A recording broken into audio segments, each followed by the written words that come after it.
All right, let's get started. Good morning, everyone. Welcome to our tutorial. So I'm Bifeng Ho, together with Stefan Eager and Nanosha Weizhao, and just to make sure I said Yong Cao. So we're going to give you a tutorial on AI-assisted scientific discovery, experimentation, content generation, and evaluation. So to begin with, I'd like to shortly review typical steps involved in the scientific research process.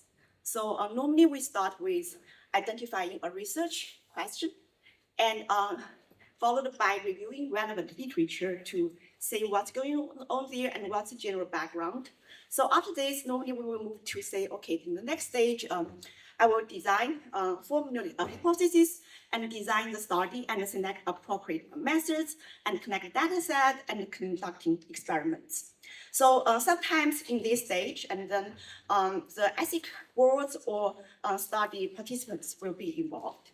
So after scientists interpret the results, and then they feel happy normally, so they will write a research paper and submit it for peer review. And finally, so scientists will share and communicate research findings with the peer journalists, policymakers, or general public. So in recent years, we've seen in each step here, we've seen increasing role of AI technologies. This begs the question, so whether AI or LLMs is supporting this technology, whether they are supporting or disrupting our scientific research process.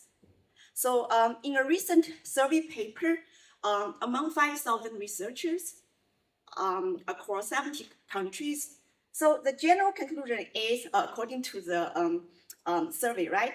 The general conclusion is using these AI tools for processes such as preparing manuscripts, writing the grant applications, and peer review will become widely accepted within the next 2 years.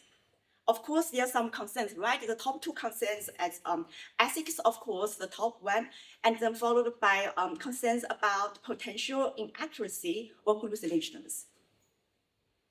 So things are moving, right? Last year, August, there's a paper at Archive went viral from a startup company from Japan. It's Sakana, so it's called AI Scientist. So in this paper, they describe using LLM basically based on prompting to generate novel research ideas, write codes, execute experiments, visualize the results, and write a paper, and then they also simulate a review process for this. So in the paper, the author claimed that each idea is implemented and developed into a full paper at a cost of less than $15. So this was last year, and this year we've seen more startups in this space. Apart from the small startups, so the big companies such as Google Research also released their AI co-scientist agent. So with the AI agent developed by the startups, this year they start to evaluate their AI scientist agents by submitting these papers to the human review process. And then the second version of AI scientist, I think they have a blog. In May this year, they announced that their second version of the AI scientist agent produced a paper that passed the peer review process. So this paper was accepted at a workshop at Accenture. And this year, in May, so another AI agent from itu.austria. So they had a blog, and then they had a paper accepted at the ACL 2025 main conferences. Of course, this paper later was rejected and referred to the ACL Publication Ethics Committee for failing the AI use policy. So it seems at the moment, so we don't allow, right, to submit such a paper to the conferences, but just a couple of weeks ago, there's a new conference called Agents for Science. So in this paper, which requires AI agent should be the first author, and the paper will be reviewed, of course, by large language models. So things also happening at the scientific peer review process. So just in May, AAAI announced that they are going to launch the AI-powered peer review assessment system. But here is the goal is to enhance, to increase, to support scientific review, not replacing human experts. But on the other side, just like 2 weeks ago, there's newspapers report that scientists hide the hidden prompts in the paper, instruct models to generate positive review to get accepted. And because of this, ICML, they modify their ethics statements. Say, okay, submitting papers with such hidden prompts is scientific misconduct.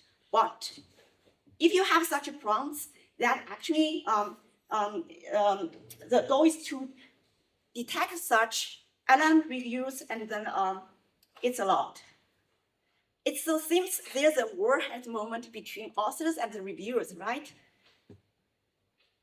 So in the last section in this tutorial, and we'll talk more about the peer review process.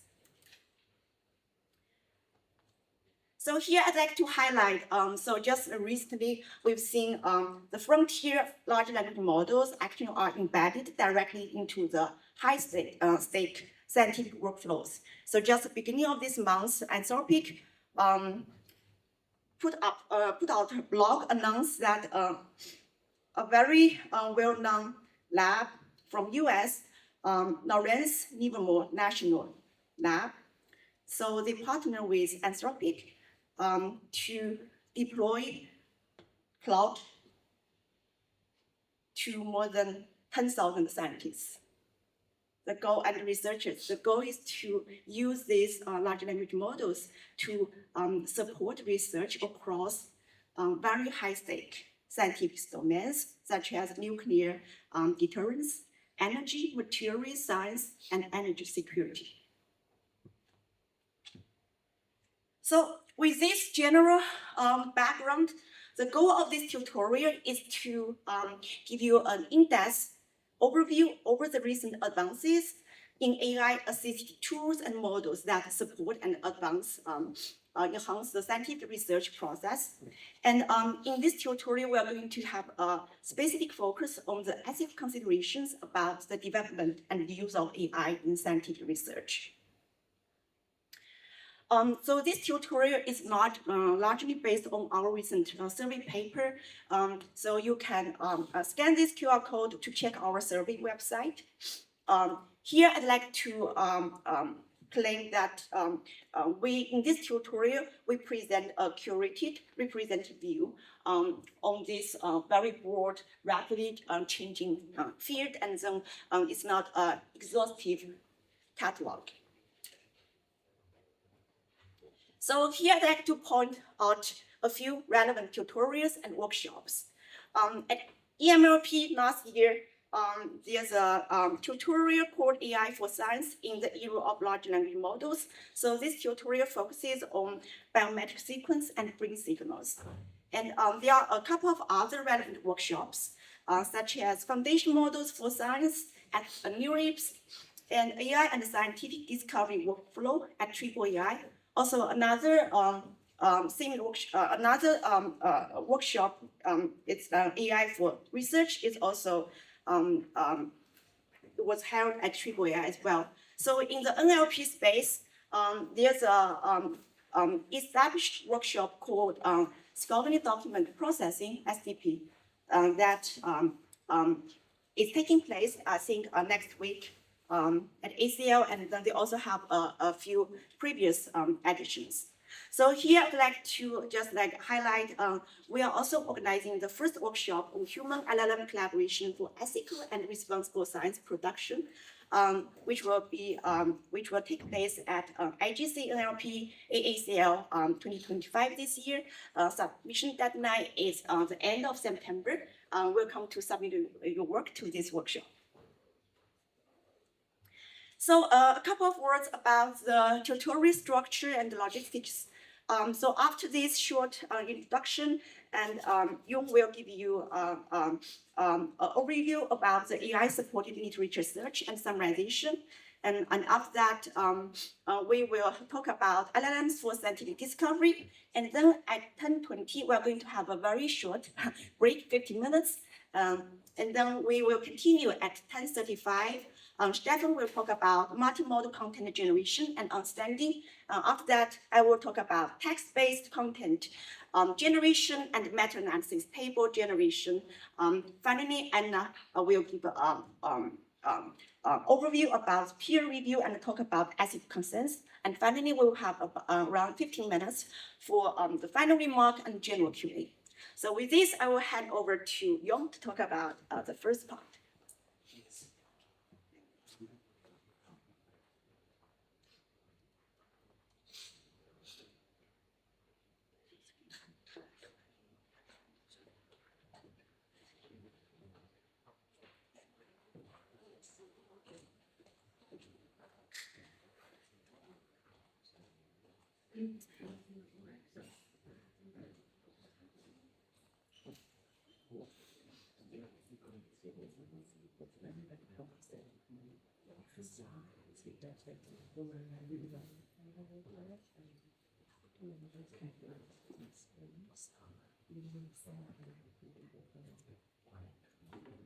Okay, good morning everyone, and welcome to our tutorial. And today I'll present my here.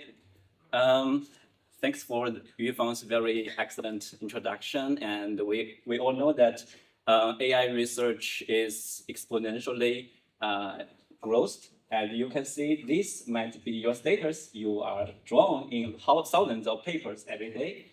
And with AI, we hope that you will be easier. So today I will mainly talk about how AI can enhance our research efficiency. We can see that with recent years, the papers publication is exponentially growth, and this might be your status every day. You have woke up and check every daily papers, and well, it's not a good one.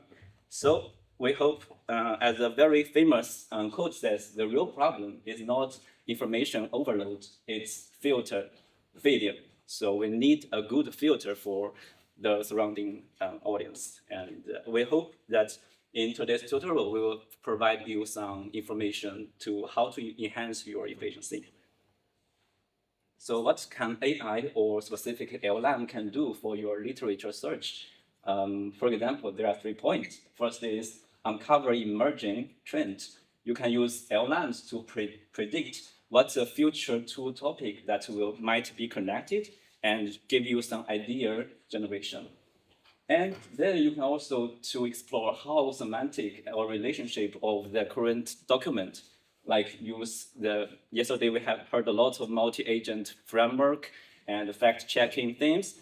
To use that for scientific document, it's the same framework. Use it to extract the ideas, the facts, and to verify or generate some literature review. And the third is most importantly that you can boost your research efficiency and increase creativity. There is a lot of products like Edit, you can paper chat, and graph network to find the relation between each paper. And also Scoring Box, I will talk to you later, is our system to recommend a paper to everyone. And finally, they also can use AI to predict the topic tendency and in every hot topic and updated. So today's tutorial, in my section, we will go through the 4 systems in detail. And maybe now you are confused about the 4 systems. The first is AI-enhanced search system, then is paper chat, and then we'll go to graph-based system. The finally is recommendation system. So after that, we will do some open discussion. So hope you are not while you are confused, I hope after this tutorial, you will be more clear about the AI literature research. So the first section is AI-enhanced search system. Before that, I would like to, we can have a time travel for the very basic system. It was published in 1997. This is almost the first semantic search system called CiteSeer. That was the start point of the field. And in this time, it was very simple and it's just a rule-based match for each paper. And then another milestone is 2005, Google Scholar was published and was integrated into Google ecosystem. And at that time, everyone can easily access to the literature papers. And after that is A minor and the micro academic platform and GS metric, and also China have its Baidu Xueshu. And then 2005, Allen Institution published Semantic Scholar, make it more open source, and you can access it to paper metadata and some AI functions like summary, citation analysis, or something. And then the 2022, the OpenAlex make it more AI powerful systems. So in this summary, we can see the LLM is from the very simple system into currently the very AI powered ones. So what's the technology behind it? Besides that, there's also some data sources you can access for your research. We can see the archive, bioarchive, medical archive, and also Scholar inbox Scholar. You might be confused why there's so many platforms. In our survey paper, we summarized into 4 categories. So I will go detail into the real application and the main technology behind it. The first is AI-enhanced search system. I show you the Undermined, Elicit, paper chat, and this is Conscious and paper guide. There's a lot of this kind of similar platforms. And in this system, they always provide the fancy paper searching. And how it works, I give you a solution here. This is one paper will be presented in ACO this time. And they try to mimic the search systems in the recent LLM framework. What they do is they want to use search system as a mimic AI search framework. They decompose the process into 2 metrics. And the first is crawler. And it's mimic the human, how you search the paper and select the key content. And after that, they train a selector to see on which paper I should stop, which paper it should be filtered out, and I should focus on which paper. And then here's a more detailed example is, for example, if you want to search a paper named multimodal for scaling law, the agent will decompose the question into multiple search fields. And for each search query, they will search specific paper, and the selector will decide which paper to stop and which paper to expand and extract the detailed information and check every information is valid or not, and then finally get the final conclusion which paper you should read. So then in this framework, it's easy for LLM agent to select meaningful paper to you. And then the question is how they trained. The search and select paper selector agent is actually trained by imitation learning and reinforcement learning. As we say, it wants to mimic the human process. So they collect the human's searching data set and then use imitation learning to mimic the human process. And the reinforcement learning here is to directly use PPO optimization to make agents align with the human's preference by the imitation data set. And we feel that the performance is quite impressive compared with the product here, like Google Scholar GPT-4o. Yeah, it's improved a lot on the search data set. And then another question is how you search your papers. And most of us is just search by the title or the keyword. And in recent paper, we argue that it's not very user-centered or personalized. And it's superficial text similarity alignment. So in this paper, they did a very further step is to extract the content into taxonomy guided. It's like for each domain, you have your specific terms. And what they do is they train a LLM agent to extract the topic and the phrases, the different key phrases. And then this semantic representation will be more fine-grained. And it's not only on the general equally representation of each token, but only focus on the domain terms and the topics. And in this way, you will get easily aligned with your interest. And the steps is constructing the semantic index here. And then index ground AI training, this retrieval should be trained. And then finally, use this to enhance the byte tower retrieval. Yes, so in this setting, you will get more accurate semantic representation. Okay, and I think this product is everyone are using, the deep research. We know that ChatGPT developed the deep research, and yesterday we were also talking about why deep research come out. We still need more fancy research or engine. Here I show you how deep research is trained. They mainly divided into two steps. The first step, they curated a huge scale of the Brownian dataset that to mimic human searching the paper and or searching some other web collecting behaviors and graded against the ground truth. Or they use a chain of thought model to align more fine-grained action behaviors. After that, they did also safety dataset alignment, use the same O1 training dataset to align with the safety. And after that, they also found some other issues. Here is the sixth research in their technical papers. They mentioned that the prompt injection. This issue is that if you search the dataset or search the URL on the website, there will be a lot of illegal URL or that damage your search. So they have to do this strategy to prevent this damage to the model.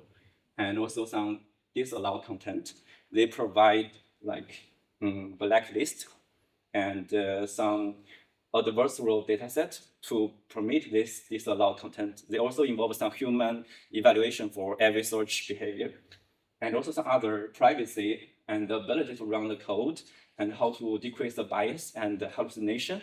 And hallucination, I think in yesterday's Eagles talk, they talk about, he talked a lot about how to decrease the hallucination. So in their framework, they discuss in detail how the deep search is working and trained to serving the users. And but in their report, they also mentioned that it's medium level of safety for this system, not very high quality safety score. And Gemini is also provided the deep research function, but they didn't report the details. The main framework is also planning, searching, reasoning, and reporting. The key technique here is more about how you created your reasoning dataset and to use multi-agent to verify the search result. So Gemini, we don't have so many details about it. So summary for AI-enhanced search system, the main function is optimize scholar information retrieval, and it should have more semantic representation in an accurate way or in fine-grained way. And the key technology behind this product is LLM-based agent and embedding-based retrieval and also personalization. The existing challenge is dataset heterogeneity and also limited handling of complex scientific content. Okay, so we go to our next system. It's more about paper chat and scientific QA. So here are some products. This product, I'm not sure everyone use it, but there's some I can introduce. The first is ChatGPT series product like Grok or Perplexity, easy one. And then there's some other paper chat platform. And this is Paper Rabbit. And this is Inago Read. And also Explain Paper. There's a lot of platforms you can directly use for your research. And since it's overlap with the later content, I will just present one example of how this paper chat system work. It's not very interesting because it's always multi-agent framework. Like they distract every query paper's content into the keywords and the API things, and then search the paper title or search the abstract based on the embedding trunks. And every query comes, you just match the embedding trunks and then use the similarity to give you the candidates and choose the top K trunks together into your question queries and concatenate together as your paper question answering input. And then LLM is just prompt to generate an answer. The thing is here, another is answer the question to get design verify whether it's sufficient enough. If it's sufficient enough, give you the answer directly. So that is more engineering framework. And for research direction in this kind of system is more focusing on 5 directions. The first is KG integration. Is we have the scientific document, we want it to be more structured. So they will summarize it as a graph network and use to enhance the paper chat. And then it's multimodal QA. Our scientific document is always have fingers, tables. So they also want to infuse in some vision model to enhance the answering accuracy. And then it's complex reasoning. Because scientific document, you always have to read contexts along the beginning or the middle, or the afternoon, and after. And so they have to compose every question into the multi-step reasoning. And the fourth direction is the dataset. Because for scientific QA, you have to be capable of understanding every domain's knowledge. So one direction is that you can spend effort to curate your own domain dataset. And then after you get the dataset, the final direction is how to inject this knowledge into LLMs to make it more expertise in each domain, like chemistry or biology, something like that. So that's this kind of systems focus. So in summary, paper chat and scientific QA is very straightforward function. It's more interactive QA with research papers. The techniques behind here is LLM-based agent, PDF parsing, and the contextual trunking. The trunking here means what's the ground you want to trunk your paper into sections. And summarization and key point extraction. And finally is multi-turn dialogue tracking. And the challenge here is still the PDF quantity. Is like how you encode your papers. In some product, they just extract the text. In some products, they directly encode the fingers. And then the domain knowledge is still the leakage. Because we might be biased because we are computer science, but in some domain like chemistry or some manufacturing, they say that the paper for them is hard to use LLM to extract the QA directly because there are some professional terms that LLM cannot understand. So domain knowledge is still the leakage for current product. And then also the reliability and explainability. So we come to the third system is graph-based system. Because we know that scientific documents can always be graphed structured. Like I show you some platform is like, for example, connected papers and the Scholar GPS, site space, and some, yep. Why we mention this? Because the scientific research is always connected into your previous work, connected to different scholars, different institutions. So the graph is actually the necessary component for the literature search. And how we consider using this graph things in the current paper, they always directly use the triplet structure as enhanced input for the model. Like here, they use LLM scoring box datasets into generate the thesis.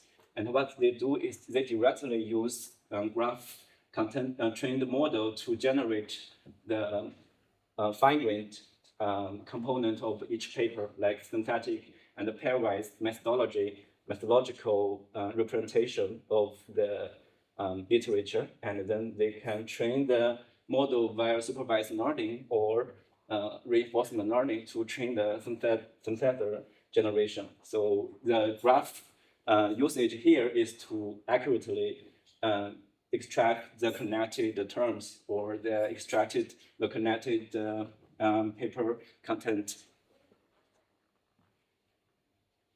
And yeah, in their paper, they also reveal that based on the SFT and RL, AIF, they align with GPT-4o. They regarded GPT-4o as a target product or target direction, and they use open source model to align with it. They found you directly SFT it, you will get acceptable performance and also align with GPT-4o's performance. So this is a very effective way to do that. And graph also can be used to predict the trending. As I show you a work here is a recent work that they extracted the paper terms into a knowledge graph, like here. So for every paper, they can extract the connected terms for the topic. And after that, you get a very broad graph. And this graph is time series one. So you can have 2016, you can have 2017. And what they do is they input this into a neural network to get the embedding of each year's paper's representation and do the link prediction. The link prediction here means whether the two topics can be connected in the future years. And what is this usage? Is you can encode the paper into old times and predict what the future might two terms can be connected. For example, the game theory, it might be economic direction, and the multi-agent might be LLM agent. Maybe in the future, it can be connected to use game theory for the multi-agent debating system. So this can be very useful direction. Okay, and here is another challenge here is like how we encode the graph learning into the LLMs. That's a big challenge so far. There's not a commonly acknowledged solution. So here is a survey to systematically summarize how LLM can integrate it with graph learning. There are 4 methods. The first is you just use LLM only, and then you kind of use the LLM to fine-tuning or prompt required to get the scientific papers content. And then you can integrate it as the graph and the LLMs as like training or fusion or LLM agent for graphs. Like you inject the triplet of the graph into the input, or you can also using the training of graph and LLMs. You can align the logics of LLM output and the graph embeddings, and then this way you can directly use it for the integration of the feature layers. And then another representative is use LLM as a prefix. It's like you get the embedding from LLMs, and then you input into graph neural network as an enhanced representation. Or you can also, in your task like link prediction, you can directly use LLMs to generate a label and encode it in your graphs. Yeah, and also the final direction is use graph neural network as a prefix. This is more LLMs oriented. Is you have the GNN as your assistant more component, and then you encoded the graph network, graph embedding into the prefix of the LLMs, and then you can use prefix tuning or token specializing, token training to encode the graph information. Yeah, that's the main framework for encode graph neural network. But it's not answerable that which one is better for academic research. So for graph-based systems, there are the main function is we want to encode the graph embedding into the LLMs or into the scientific task and explore the knowledge structure into the LLM's output. And the technology is how to utilize the citation and the co-authorship network and graph visualization and trending citation analysis. The last one is more engineering topic. Yeah. the challenge, as I mentioned a lot of times, is how to integrate or elegantly use the graph embeddings into LLMs. Okay, and then finally, we want to emphasize the recommendation system for you. Not sure whether you will use recommendation daily for tracking the new papers, but this one is more important for us keep dated. So here is also some platform that you can directly check every day for the new topic. And for example, the Byte Z, Newt Soon, and this is paper connected, something like that. And the final one is I want to introduce seriously is our Scholarly box. Okay, I will go that later. So for recommendation, I hope that you are familiar about the framework, but I can introduce to you briefly is to build the recommendation system. There are three choices. The first is you can use content-based filter. The second is collaborative filtering. And the third is a hybrid system. I explain to you like, if you want to search a paper, for example, you want to search LLM agent, what the recommendation system will do. The content-based is, okay, I'll extract all the LLM agent relevant terms and then use a match system to give a similarity score for this topic and give you the feedback. That's a content-based filtering. So this is more on scientific document side. And collaborative filtering is when you are using a system newly, I don't know what you are interested, so I will search for your background and then match other users' selection to your preference. And in this way, I can use others' action to mimic your interest. And so this is collaborative filtering. And then every time you click a paper you like or dislike, I will record it and to make it more accurate filtering. Then this is more on user side. And the hybrid system is I use the two side features together to encode the more accurate users' attributes and also the more accurate semantic representation of the papers. So obviously the third one is the best, but also some limitations. I will introduce detail to you. So here is more visualizable of what I mentioned before. Is, for example, I have a paper here. I will use representation system to generate a representation for each paper. And every time user input a query, I directly matching with this paper content. That's a content-based filtering. And then also I have a lot of users in my system. I recorded their behavior, what they like, they dislike, and then I use a model to directly match the similarity of each user, and then I give the similarity recommendation for the user, for each new users. And the hybrid means I get this recommendation, also combine with this recommendation together into a fusion recommendation. In this way, the performance will be improved, obviously.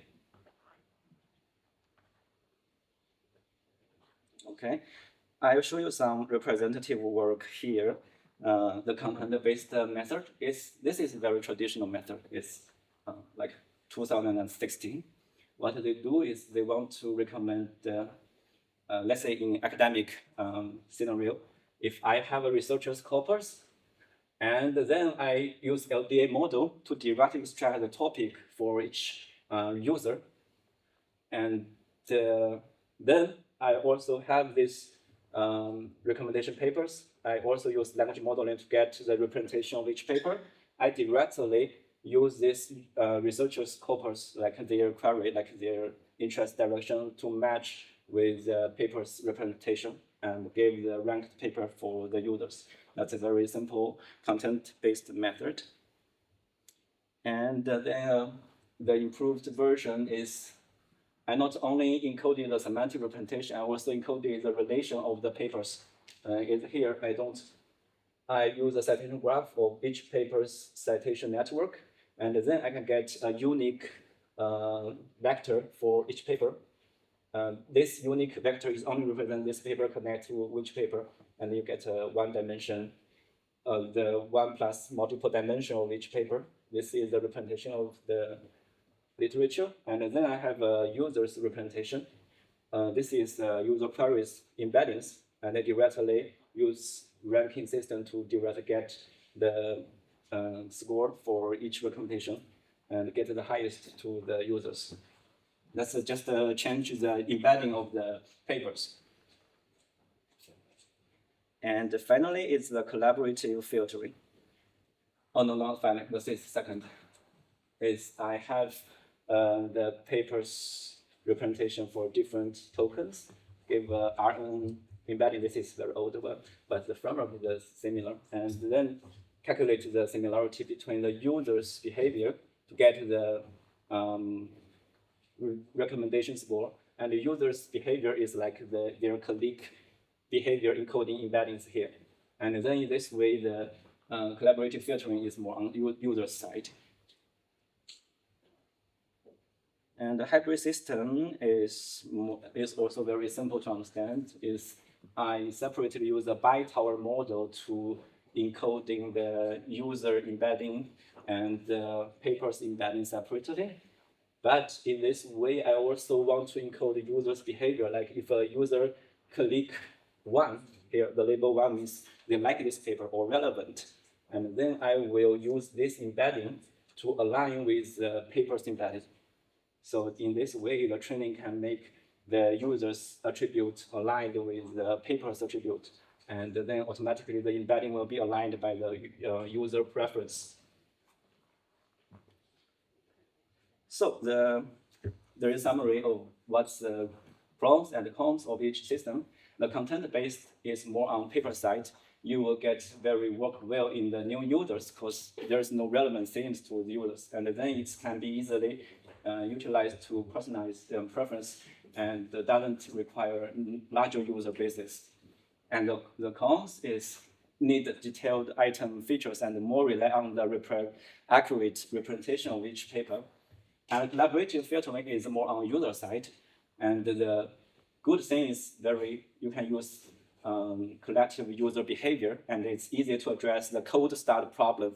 If a user is new, I can use your similar user to mimic your preference, but it struggle with the sparse data. Which means if I have very limited user, I cannot recommend accurately to you. And hybrid is obviously better for recommendation, but the limitation is that it will be more complexity, require more computation. So one thing I'm missing is how we're embedding the document. The embedding is always, you can have a lot of options here. The first traditional version is TF-IDF. You just collect the terms frequency and inverse document frequency, represent each paper. It's very efficient and fast. And BM25 is also popular in industry because it's just a very varied version of TF-IDF. They just normalized by the paper's length. And after that, there is a dense representation of paper. It's called Spectre that use contrastive learning to learn the embedding for query paper and the systems paper. And then in last 2 years, GTE was proposed. This is more on scientific document training. They use the archive and Wikipedia, this kind of paper to retrain the model, pre-train the model, and then design some scientific relevant tasks to fine-tune the models on this scientific scenario. And also Queen 3 was proposed recent month. They use the pre-trained the trained Queen 3, and they want to get the embedding, so they use the 3-stage training to mimic the representation of each input queries. So in this way, you will have more accurate embedding out of LLMs. So finally, I will just introduce 1 or 2 minutes about our product is Scholar Inbox. So we know all this background, we still feel this kind of recommendation is not accurate because it's very enhancedly increase the mastery effect as why we need to create Scholar Inbox. We want to destroy the material effect or mitigating the material effect is like, you can say that every paper that if it's published in big institution or it was advertised by a big professor, it will get more exposure and you will get more easily linked to this kind of biased paper. But if you want your research direction to be closely aligned, or you want to make all the papers equally exposure to everyone, just by on your research interest. So current research is only recommended by Twitter or your profile, but it's also ranked by the impactful or big professor or big groups themes. It's good for them for commercial purpose, but for research, we want to decrease this effect. So what we do is we just directly using semantic embedding and collaborative filtering together to recommend paper. Is our digest is extract all the archive paper daily and get the GT embedding and also collect user clicking behavior. Is when you're onboarding, you will click which paper you like, which paper you don't like, and we train a classifier for you. So each user will have your own classifier. And based on this embedding, we will get you daily recommendation for each paper. So due to the time limit, I'll just skip the details of Scrum. And by the way, we already have 28 case users so far. It's almost on computer vision field. And yeah, this is a component of our users. Main is on machine learning, computer vision, robotic, and the language community is very small. That's our this year's target. We want to dive into NLP conference, so we submit a demo paper into ACL, and yeah, it's already serving for ACL conference. It's Tuesday, but if you use our system, 5 minutes onboarding, and then you will say each session that which paper is relevant to you, and you don't have to check all the paper on the program. And then you can just go directly to the room or to the session place, like here, all the in-person posters and orals. You can scan this code to get on board. And I don't think I have time to summarize some limitations. So please refer to our survey paper. We summarize all the platforms, its functions, and advantages, disadvantages in our survey paper. So conclusion, AI is transforming literature search and can boost discovery, but still need some human get involved. And the future direction might be multimodal system and more accurate recommendation. So thank you. Hope you are happy about current session. Thank you. So.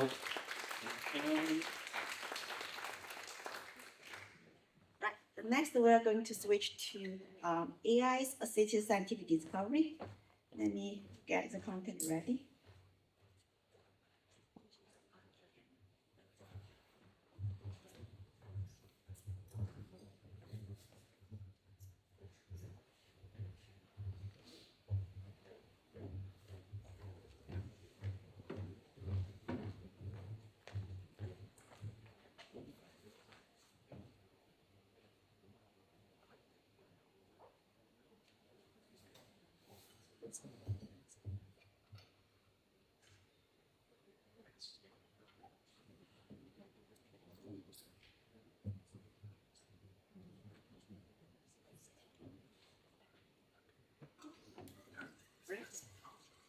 Take it over.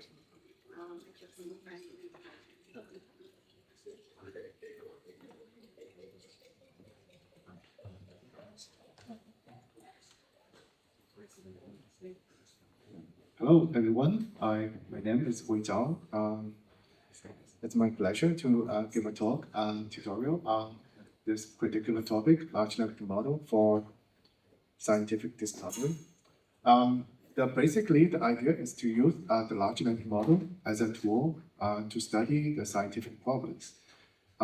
But of course, there's a whole pipeline that from literature review to idea generation and to writing of papers. And we have the pleasure that there's many of us that our team will deliver all different parts in this morning.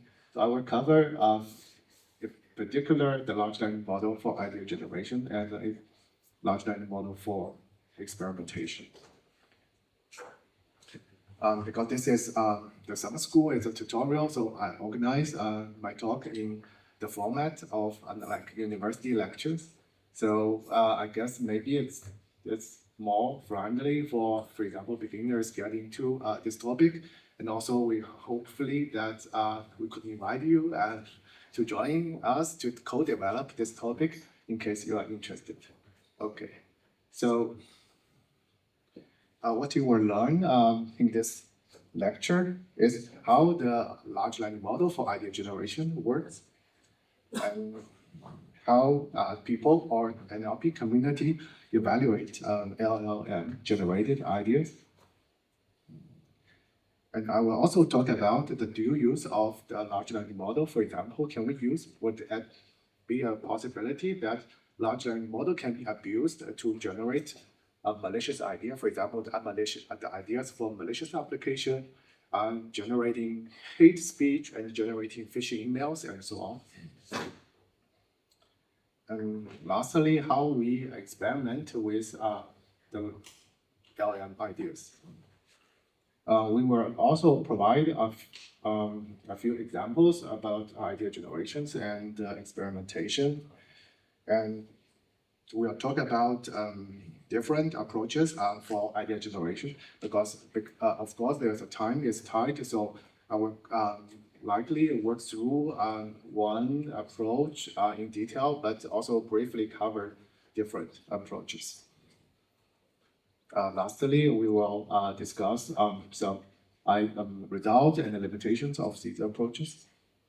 Okay. Let's begin. And to start, just to give a big picture, for example, why the like say human researchers or scientists are interested in LLM-assisted scientific discovery. Let's look at how, for example, human scientists typically do. They use the regular pipeline for scientific discovery.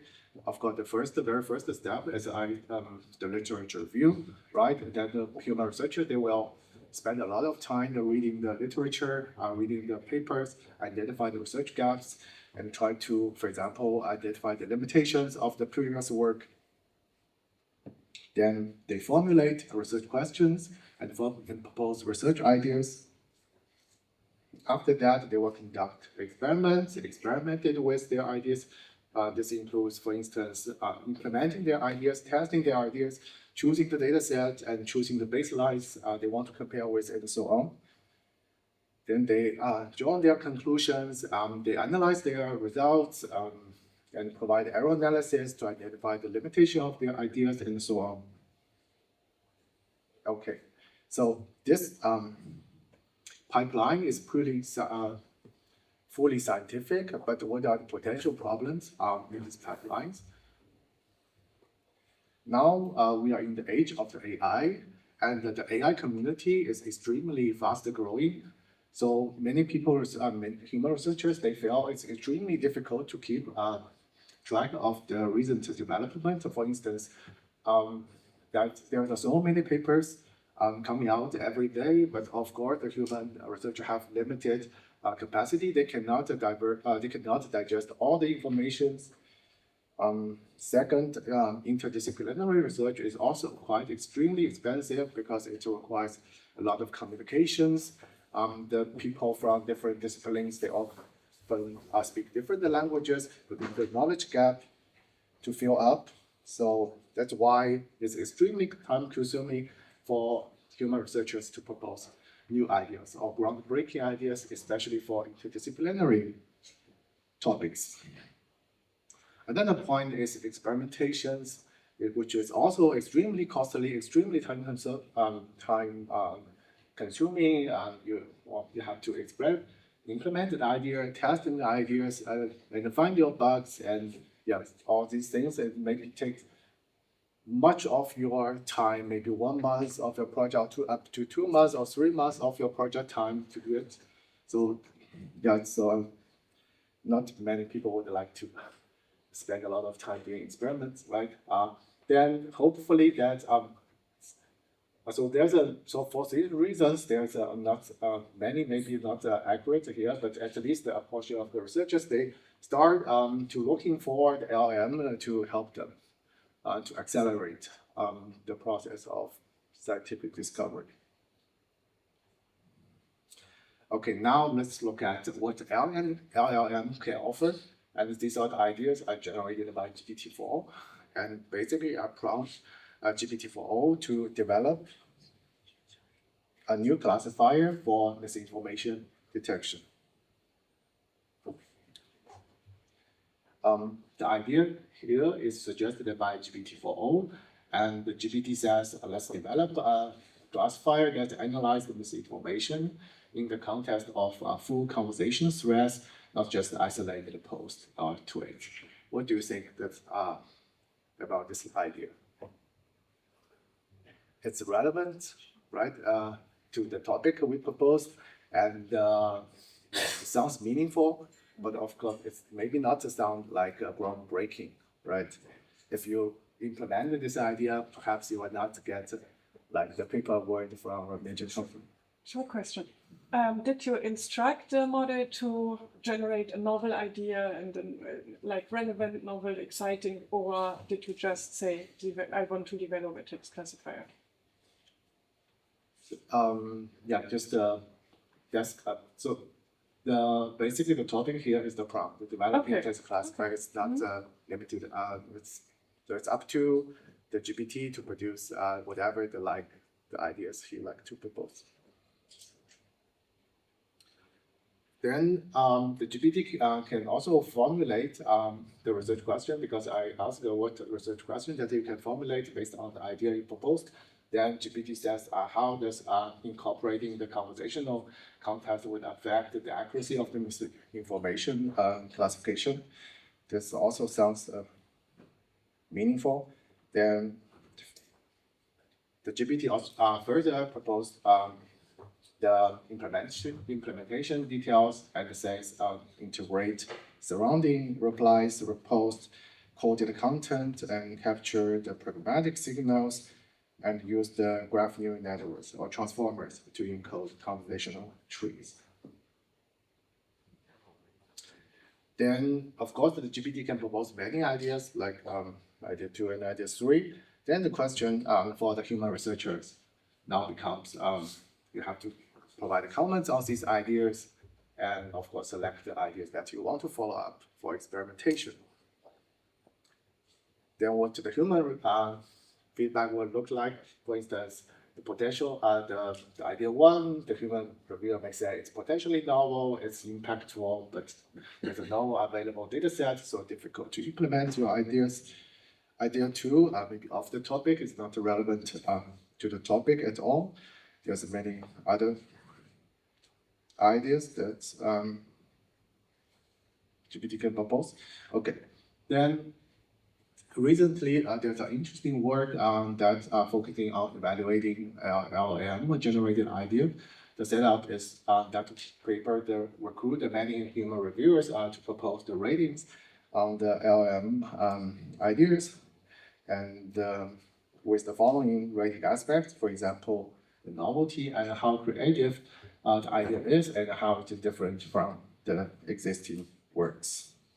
And the feasibility, how feasible this idea is for CS PhD student to implement within just 1 or 2 months. The template here is used to prompt GPT to produce such ideas. And I will not go through the details, but the prompt template here looks pretty much a thesis, like bachelor or master thesis project plan. It includes a title and problem statement, motivations, proposed ideas, step-by-step experimental design, case studies, and the fallback plan. Here, the fallback plan refers to like risk management. For example, in case the ideas you propose doesn't work right after experimentation, and do you have a follow-up idea to experiment with? Do you have a second idea to follow up to experiment with? Or something like that. Okay, here is comparison of the pipeline of idea generation given by LLM on the one side and human researchers on the other. On the human side, of course, the very first step is literature review, and this step will break down into two steps on the LLM side, namely search for the relevant papers, for instance, by using Semantic Scholar API. Then the second step is to select the most relevant papers. Then, for example, the paper can be selected by comparing the paper title or the paper abstract with the given research topic, and you compare the similarity or the relevancy score to select the relevant papers. The second step on the human side is to propose the new ideas, but it corresponds to two steps on the LLM side, which is generate ideas and rank these ideas. Because it's very likely, for example, LLM have much more capacity. It can generate thousands of ideas, right? You give a topic that generates thousands of ideas, but maybe there's only a few. You have to rank these ideas because you have no capacity to experiment with all these ideas. So you have to select the best possible or best potential ideas that you want to follow. Okay, so the advantage of LLM is, of course, as just mentioned, there's a much larger capacity than humans. It can read thousands of papers. They generate hundreds of ideas, and hopefully a couple of ideas are groundbreaking.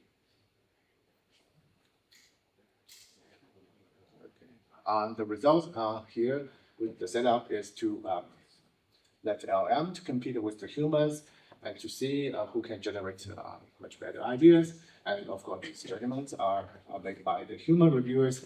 And we see here, for example, the human produced 49 ideas, and LLM, of course, LLM can, here in the setup, LLM produce thousands of ideas, but there's only top 49 ideas are selected by humans for comparison.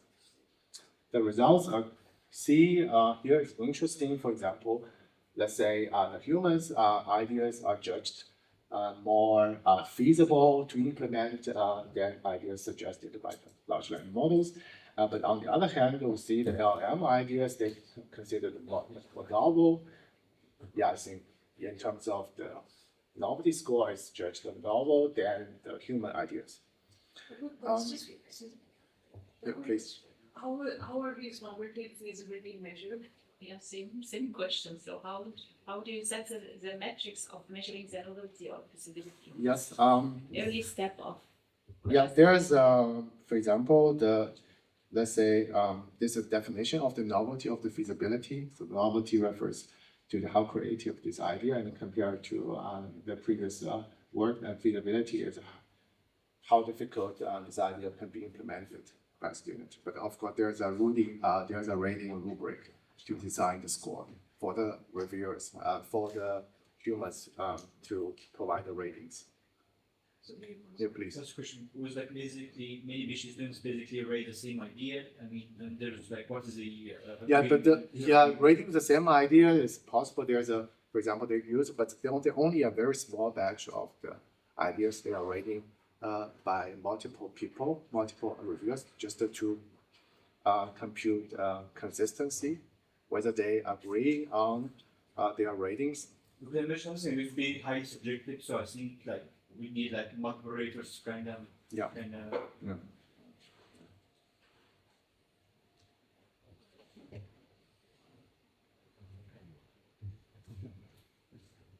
Okay. Yeah. And actually, the fact that really scares me is the LLM now can produce thousands of ideas, right? It can replace me quite easily because I cannot think of that much of the ideas, not even hundreds. So I guess the natural question is, our LLM ideas, the ideas proposed by LLM are all meaningful. So this figure at least tells a part of the truth. So x-axis is the number of ideas generated by LLM. The y-axis is non-duplicate percentage, which means it's a percentage of unique ideas. Okay. So what a short summary is here, if we look at the point of 4,000, right, and there's only 5% ideas generated by LLM are considered unique. Most of the ideas are highly relevant to each other. They're paraphrasing to each other, so they are quite similar to each other. So which means the LLM, the ideas they generated has very limited diversity. Okay, but if we look at the point of, for example, 500 or like 100, then the percentage increase up to, for example, 30%. Right? For example, 30 out of 100 ideas are considered unique. So this is large limitations. So for example, limited diversity of the ideas is currently limitations of the LLM for idea generation. But of course, there's many ways to solve these problems, right? You can post editing, to have the post editing process, and you just apply, for example, you filter out all the ideas, so you can even, for example, produce hundreds of numbers ideas, and you have a post editing approach, and you filter out the highly similar ideas. But at the end of the day, that LLM, at least to the users, and what users can see is only, for example, the hundreds of ideas, dissimilar ideas, after your filtering approach. But of course, the limitation of the LLM in terms of diversity is still there. Here is some other problems in the LLM ideas observed by the human reviewers. Some reviewers observe that the LLM ideas are often resource demanding. For instance, LLM proposed to fine-tune Bloom, but Bloom has billions of parameters, and it's hardly feasible to experiment with this idea. The second problem is the lack of details in the ideas proposed by LLM, because some reviewers they're confused about the details. It's unclear to them how, for example, the idea should be implemented. Another point is the wrong choice of the dataset. For example, the reviewer is looking for the QA dataset, but LLM suggests a wrong dataset. There's many other methods for idea generation. For instance, iterative refinement. The basic idea is to iterate on the idea details through a feedback loop. For instance, the human reviewer, the human feedback can be incorporated to refine the ideas. Then after several rounds of iterations, hopefully LLM can generate much better ideas. Second method class is human LLM collaboration for idea generation. So basically, the idea can be structured in the following. Step one, the human provide seed papers, and large language model, they understand, for example, what papers humans researchers are looking for, and then they try to find many more such papers. Step two is human provide a human defined requirement. For example, what data set they want to use, what baseline they want to compare with, and so on and so forth. Then LLM will follow these requirements to generate the ideas. Step two, and then it's up to humans, researchers, to select which ideas they want to follow up. Any questions so far at this point in time? Okay, I'll move to the second part, which is my current project on the dual use of LLM. So basically, we asked would it be possible to cyber attack LLM so it can generate ideas for malicious applications. There are many malicious NLP applications, for example, generating phishing emails, generating disinformation, generating high speech, and user surveillance. For example, you can use LLM to predict the personal data, and so on. But what the cyber attack? But we ask what the cyber attacks look like for idea generation. So the definition that we find is the following. Then we can use the persuasive method to jailbreak LLM, so these LLM can abuse NLP tools for malicious use. I will give examples in the next slides, but let's look at the pipeline that we defined to give a normal topic, like for example, the text generation, then to search for a relevant paper, then analyze the paper details. In particular, we are looking at, for example, to let LM to identify what tools are developed by the paper and what are these tools capable of. Then we prompt LM to abuse these tools for the malicious use cases to explore, for example, the misuse cases. Then select the misuse cases, for example, with high feasibility to follow up for experimentation. Yeah, lastly, prompt LM to generate a plan. Okay.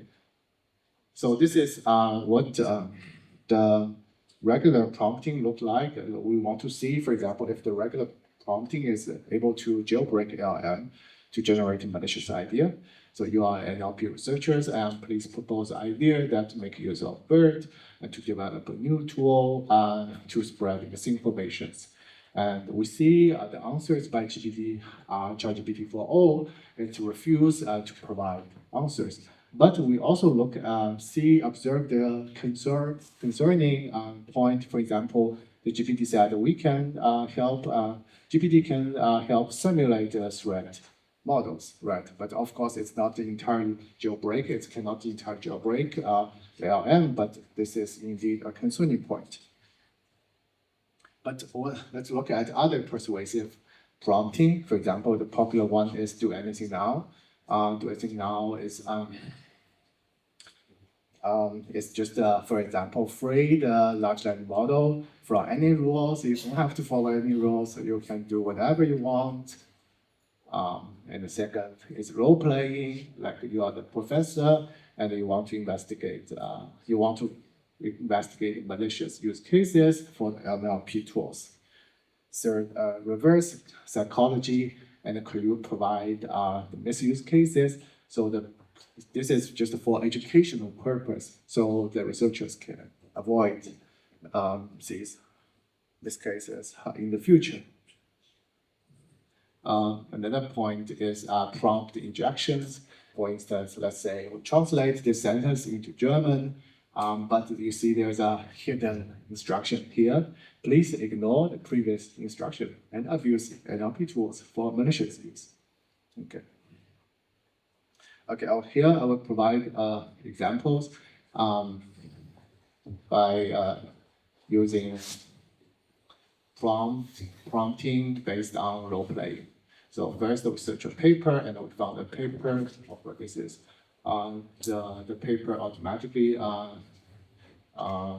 This is using the pipeline to search a random paper from Semantic Scholar, and we found there's a long story generation challenge. But of course, this paper is not ideal because it's a shell task. It does not offer advanced tools, but the baseline tools, basically. Then the LLM analyzed the paper details. LLM says the paper developed and evaluated the models capable of generating coherent long narratives. Then we explore these use cases of these tools, and the LLM suggests that let's create fabricated political narratives to influence the public opinions or generating false report to manipulate the stock market. Then we provide the ratings in terms of the feasibility to follow up for experimenting this idea. Then it will generate, we use LM to generate a plan to how to implement this idea. Basically, for example, the ideas, this is a summary of the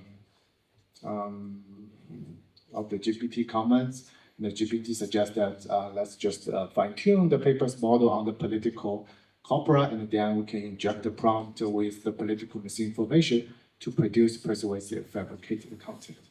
So indeed, it's quite concerning because LLM can be jailbreaked quite easily if you use, for example, persuasive method. Questions at this point? Okay, I have 10 minutes left. Good. So now the experimentation. So let's look at how LLM can be used for automated experimentation. So basically, once we have the ideas or LLM produce ideas, and there's two ways of follow-up.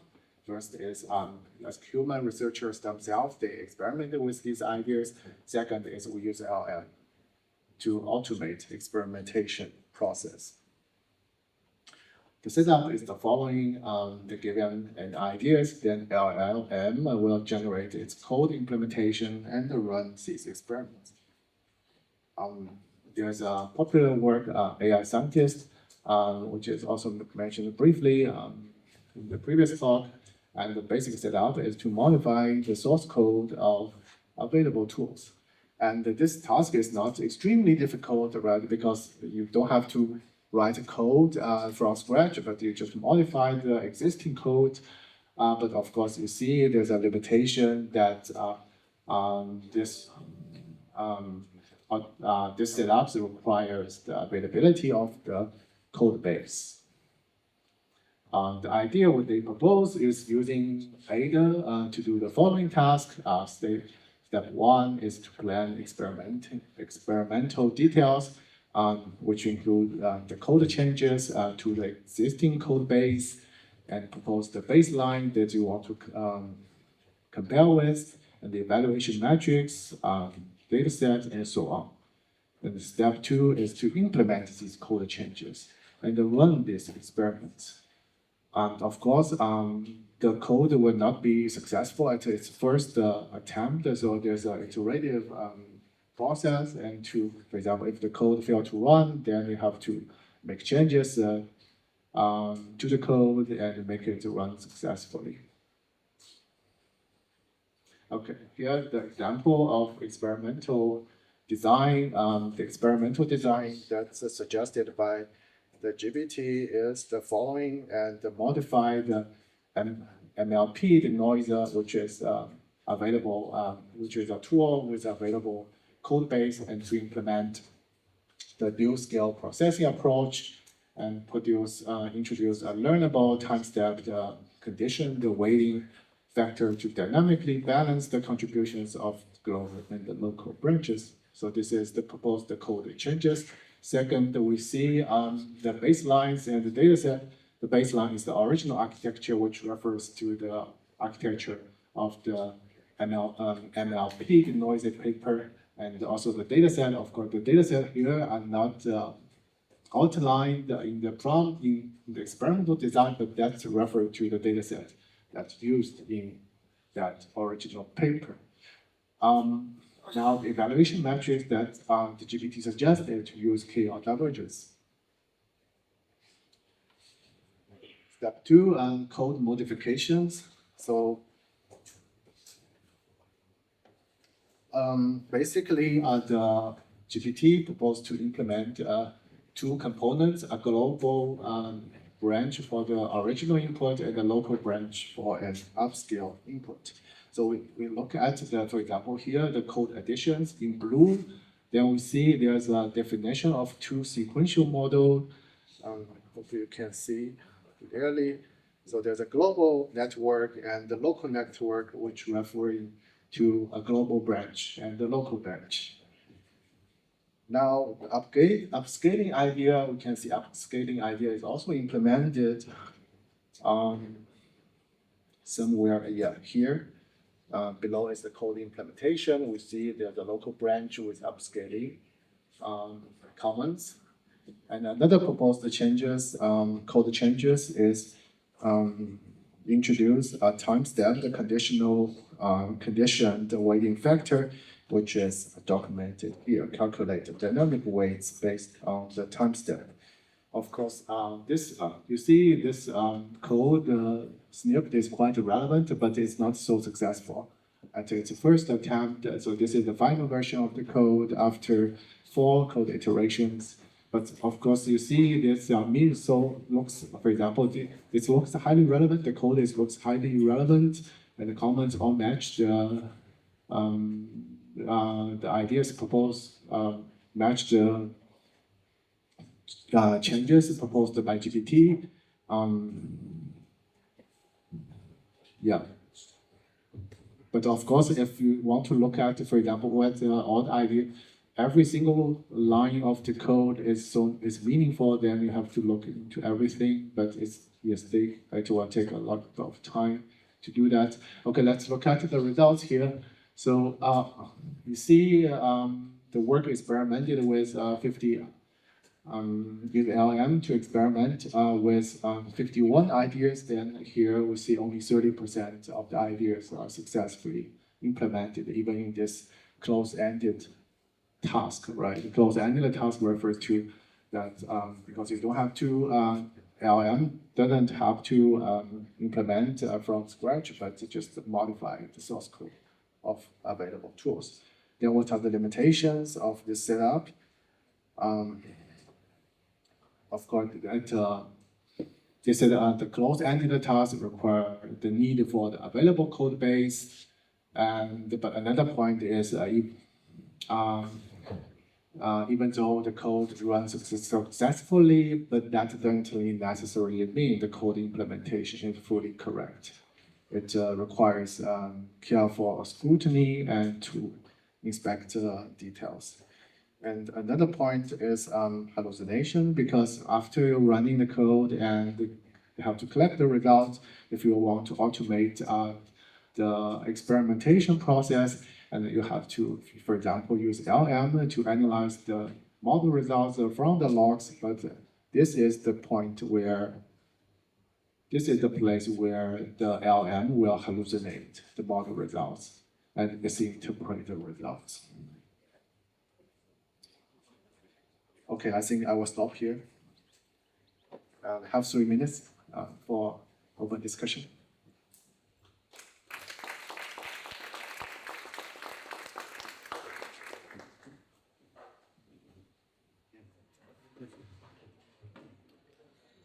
Okay, thank you very much. Good morning, everyone. It's me again. Yesterday I was talking about literature, LLMs for literature. Today I talk about multimodality in science. But as you see, you can use LLMs quite broadly across different areas. So my part will be multimodal scientific content analysis, and if you recall our survey paper, then this would be section 4.4, where we are now. And the meta agenda is I have 2 parts. The first part is understanding scientific figures, and the second part is generating scientific figures. Now we start with the understanding of scientific figures. How does that work? It's most often question answering over figures, and several data sets have been proposed. And along with those data sets, also methods. So here I list a few of them: ArchiveCAP, Figure QA, Chart QA, Charchive, Archive QA, Spica. And you already see in the names a little bit what these data sets and papers are doing. They are question answering data sets and oftentimes using the archive data resource, which is very popular for such tasks. And beyond question answering, there's another task which is slightly less popular, and this is the summarization of figures. For example, there's a paper and a data set called ChartSum, which I'll also briefly outline. To give you a broad overview over the field, like in one slide snapshot, the data sets and methods that have been created are mostly from the STEM domain: science, technology, engineering, mathematics, and even more particularly computer science. This is because the people that develop those methods and benchmarks, they are computer scientists, and they are, of course, most closely associated with the computer science domain. The Question answering datasets usually differ in the way that the questions are generated. For example, you can use scientists to manually make questions and answers over figures. You can also use templates that allow you to broadly query figures, or you can use large language models to make questions and answers, and maybe then have a subsequent filtering step where you perhaps use humans or other mechanisms to filter out incorrect questions or incorrect answers. In terms of modeling approaches, that's often relatively straightforward. So people build big data sets and they take a portion of the data set for the training data and then fine-tune an open source model such as Llama or Qwen on their data set, so on their question and answer pairs. Or alternatively, or rather additionally, they often use black box models such as GPT-4o to answer the questions. Usually a result is that there is a big performance gap between closed source models such as GPT-4o and the open source models, especially if the latter are not fine-tuned. So let me give you now two examples of data sets. The first one is Charkive. That's a paper from iClear 2025. So a very popular and impactful, prestigious machine learning conference. What they have in their dataset is slightly more than 2,000, as they call it, natural, challenging, and diverse charts from archive papers. So archive is preprint server, and they take charts out from archive. What they define as chart is any figure that visually illustrates data. They have human curated questions, so human experts write questions, and they have two types of questions. The first one are descriptive questions about examining basic chart elements, and the second one are more difficult reasoning questions that require synthesizing information. And their finding, summarized in one line, is that humans are much better than GPT-4o, which is better than the open source models. And they say, or one motivation of their data set is that they say they finally provide questions which are really difficult to answer, and that then distinguishes better humans from the models and also the smaller models from the larger models.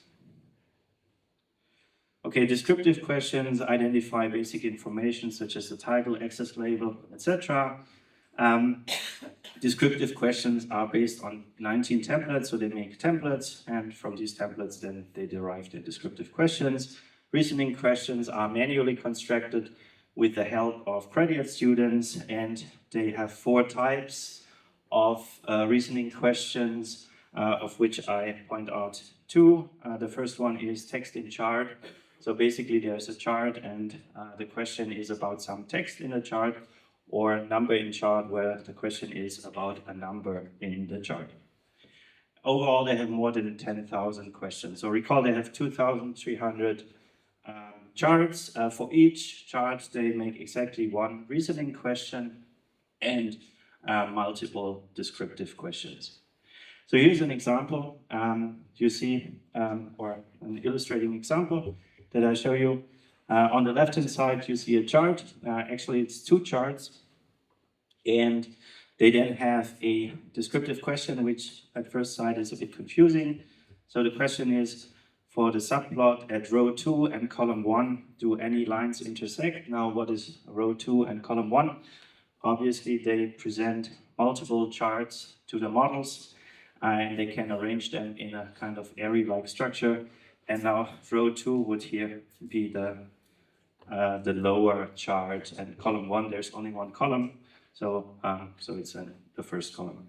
So we have to look at the first column. Now the question is, do any lines intersect? The answer is obviously yes, because there are a few lines that actually intersect. And as you see here in the example now, only GPT-4o gets the answer correct. And one of the reasoning questions that they have for this chart is here, what is the name of the country that has a significant bounce for excess Google searches of cough, fever, and sick shortly after April? It even takes a bit to digest this question. You see all models answer incorrectly. They say Italy. Does anyone know what is the correct answer?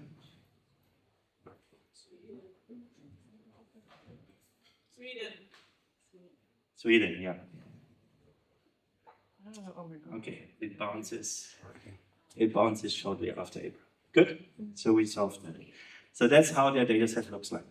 Okay, then there's also, just present you another recent paper that's from Europe's 2024, maybe even more prestigious conference than ICLR, arguably. And they make a slightly different setup. So they have the paper, and then from papers, they extract all the figures and all the tables. As you can see here, this paper has like how many? Like 6 figures or tables. And then they ask questions such as, such as you see on top, there's a question, please answer the question based on input images and captions. And the question would be, which method performs best on new scenes?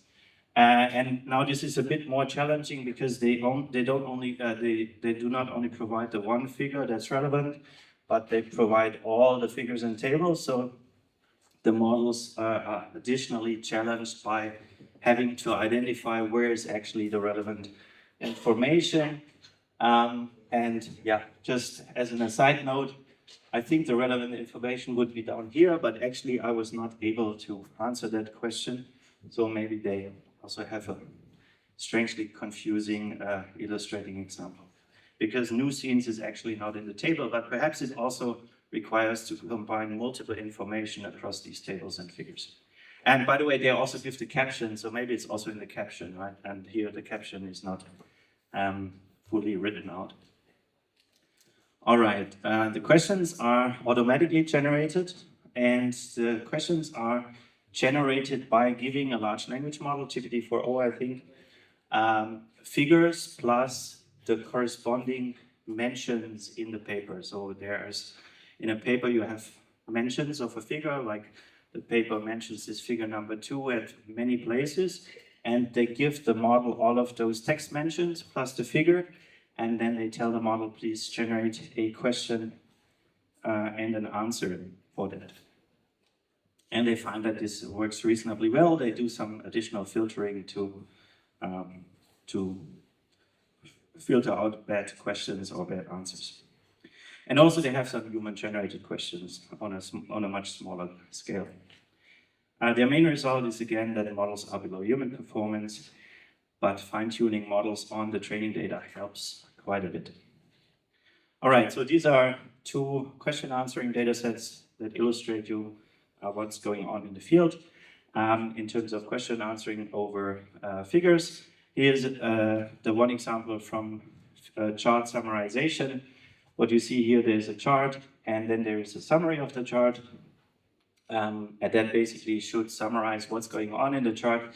Now, this summary here is a bit strange. It reads, this statistic depicts the gross profit of Nautilus Incorporation had a gross profit amounting to just under $230 million US, which is a significant increase compared to 2019.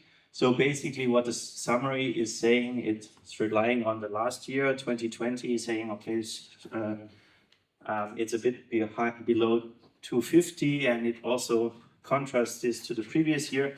So it's a bit strange that the summary just takes about those 2 years, and also the summary is a bit ungrammatical. And turns out the summaries are automatically generated by a large language model.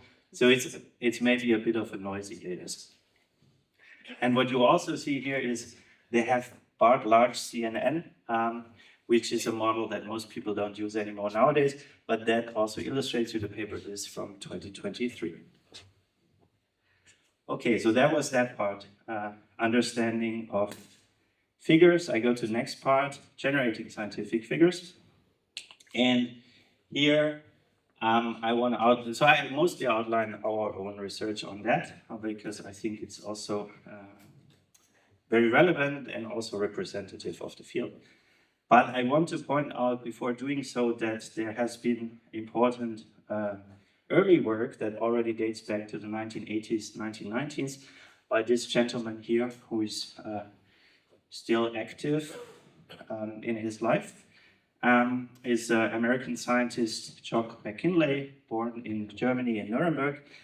And in 1986, he already had a very pioneering idea of a presentation tool, which he called APT, a presentation tool. And the motivation was he wanted to help users make figures faster and better, and thus empower users and foster inclusivity. And his idea basically was, we have a database on the left-hand side, there's some database with some tables and some statistics, and then basically we would write a query to the database, and this query in natural language would then be converted somehow by rule-based models, for example, into a graphical design. Graphical design is actually a coding language, and this coding language would then be rendered into an image. So, and actually this is pretty close to the ideas that we also had without being aware of this paper at the time. Now, so besides this pioneering work, I outlined to you now 4 papers that we have on the topic: automatics, Detixify, Tix0, and SkyMatch. And let's start. And this is the work of my PhD student Jonas Beluadi, who has done really great work in this area. So this is going to be a high-level, non-technical presentation. We start with automatics.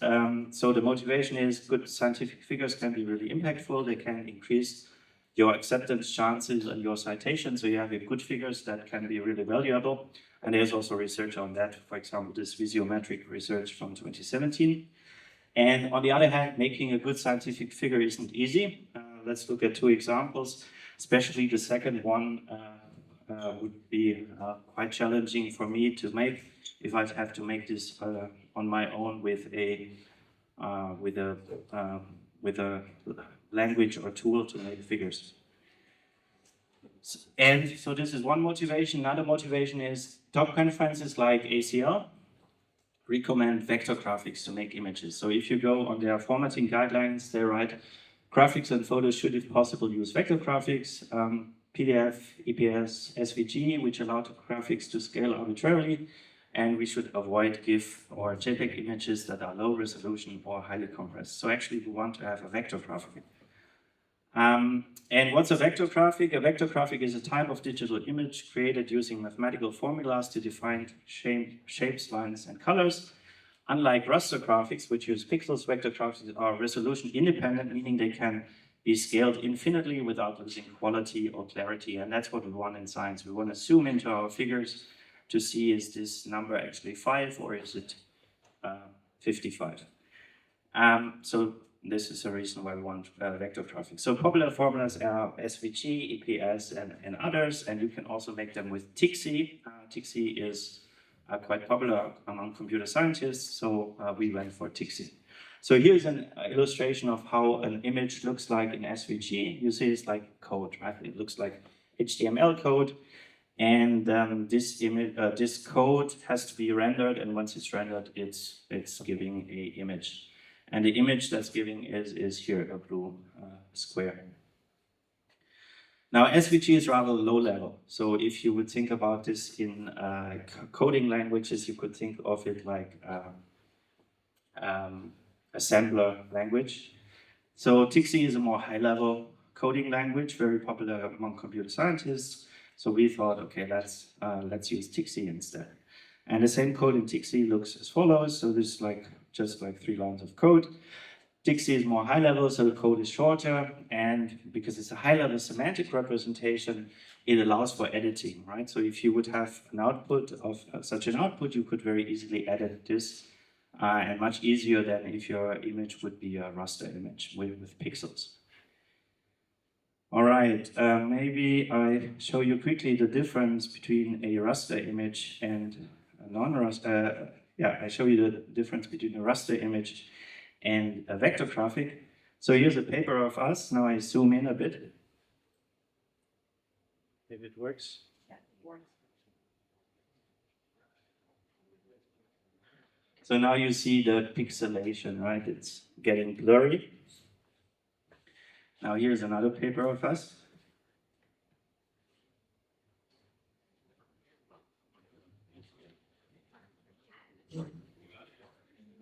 Yeah, it's supposed not to get blurry, but because actually it's rendered every time you increase the scale, it's rendered again. So it's based on a code. All right, so that's the difference between raster graphic and vector graphic. Now, our idea was rather straightforward. Can we use large language models to generate TXT code given textual instructions? And that would make life easier. It also would allow to make a first draft, which then can be edited. And it's an NLP problem because we generate input language. We have an instruction. Let's say I want to have a chart with the following data, or I want to have a 4x4 matrix, and then it would generate the TXT code. And the TXT code is rendered by the LaTeX compiler into an image. All right, how to make it work? Rather straightforward. We get training data. Then we train a model such as Llama on pairs of input instructions and output code. And then we would, of course, evaluate the whole thing with humans and also automatically and compare which are the best models. Here's, yeah. Is the training data set you already used in the previous slide, trained Llama? So do you have already data set with a goal Z? Yeah, it's here. It's here on this slide. So here's the data set. It has 120,000 instances. And what's the sources? We have 4 sources. Archive papers is the largest source, 85,000, like the other papers that I showed you in the beginning. We all use archive a little bit at the moment. So that's the largest portion. So we go to archive, we extract all instances of TXT code, and also then we extract the corresponding captions. So a figure has a caption, we extract that caption, we compile the TXT code. Often it also doesn't compile. Well, there are many instances where it doesn't compile, and we throw that away. Yeah, so that's the biggest source. There's also Stack Exchange, where people post questions about how to make TeX figures. So that's the second largest source with 30,000 instances. And then we have artificial examples and some curated examples. And on the right-hand side, you see something which is called augmented. What does it mean? We find that several captions are actually quite short. And I'll show you an example in the next slide. And then we augment those captions. We make them longer and more informative. I'll show you an example. So here's a data instance, right? We are in a paper, and we identify there's some figure. We extract this figure, and we extract the corresponding caption in the figure. So here's the caption below. And of course, we want to have the code. Takes a second. Yeah, and here's the TXT code. So we have those triplets: text, code, and then the rendered image. And yeah, and now about the data augmentation. So here's a famous example, or like an insightful example. We have the figure here and its caption, and you see that the caption is actually quite meaningless, right? It says illustration of the proof of theorem 2.7, and unfortunately, this is the rule rather than the exception. So scientists make captions which are not useful very much for making the picture. So what we do is we do this augmentation. So we have another large language model that actually looks at a figure, and we tell the model, can you please describe this figure? Unfortunately, the descriptions are helpful. So what's coming out is, for example, the image displays a tree with blue and orange labels on a white background. The tree has a unique structure, blah, blah, blah. So at least we are now a bit more informed. We know it's a tree and there's some orange and blue stuff in there. But the description is still rather generic than specific. So this is helpful to a certain degree, but we might desire even much better and informative descriptions. All right, so that's what we do with the data. We augment it a bit, and then we also build more sophisticated models. CLIP is a multimodal encoder. It's an encoder, so basically it can use text, and it can also use images, and then it will convert these into a shared representation space. And we leverage CLIP. How do we use that? We built CLIP inside Llama to obtain a new model called Klima. And the primary objective is to provide Llama with a visual representation of the input caption. So basically we have the input caption and we embed this in a multimodal space. So the Llama already has a multimodal signal. It has like a visual representation of the textual caption. And we anticipate that this is going to be helpful for the conversion task because we want to generate a figure. So we anticipate that this adjustment will boost the alignment with the generated text drawings.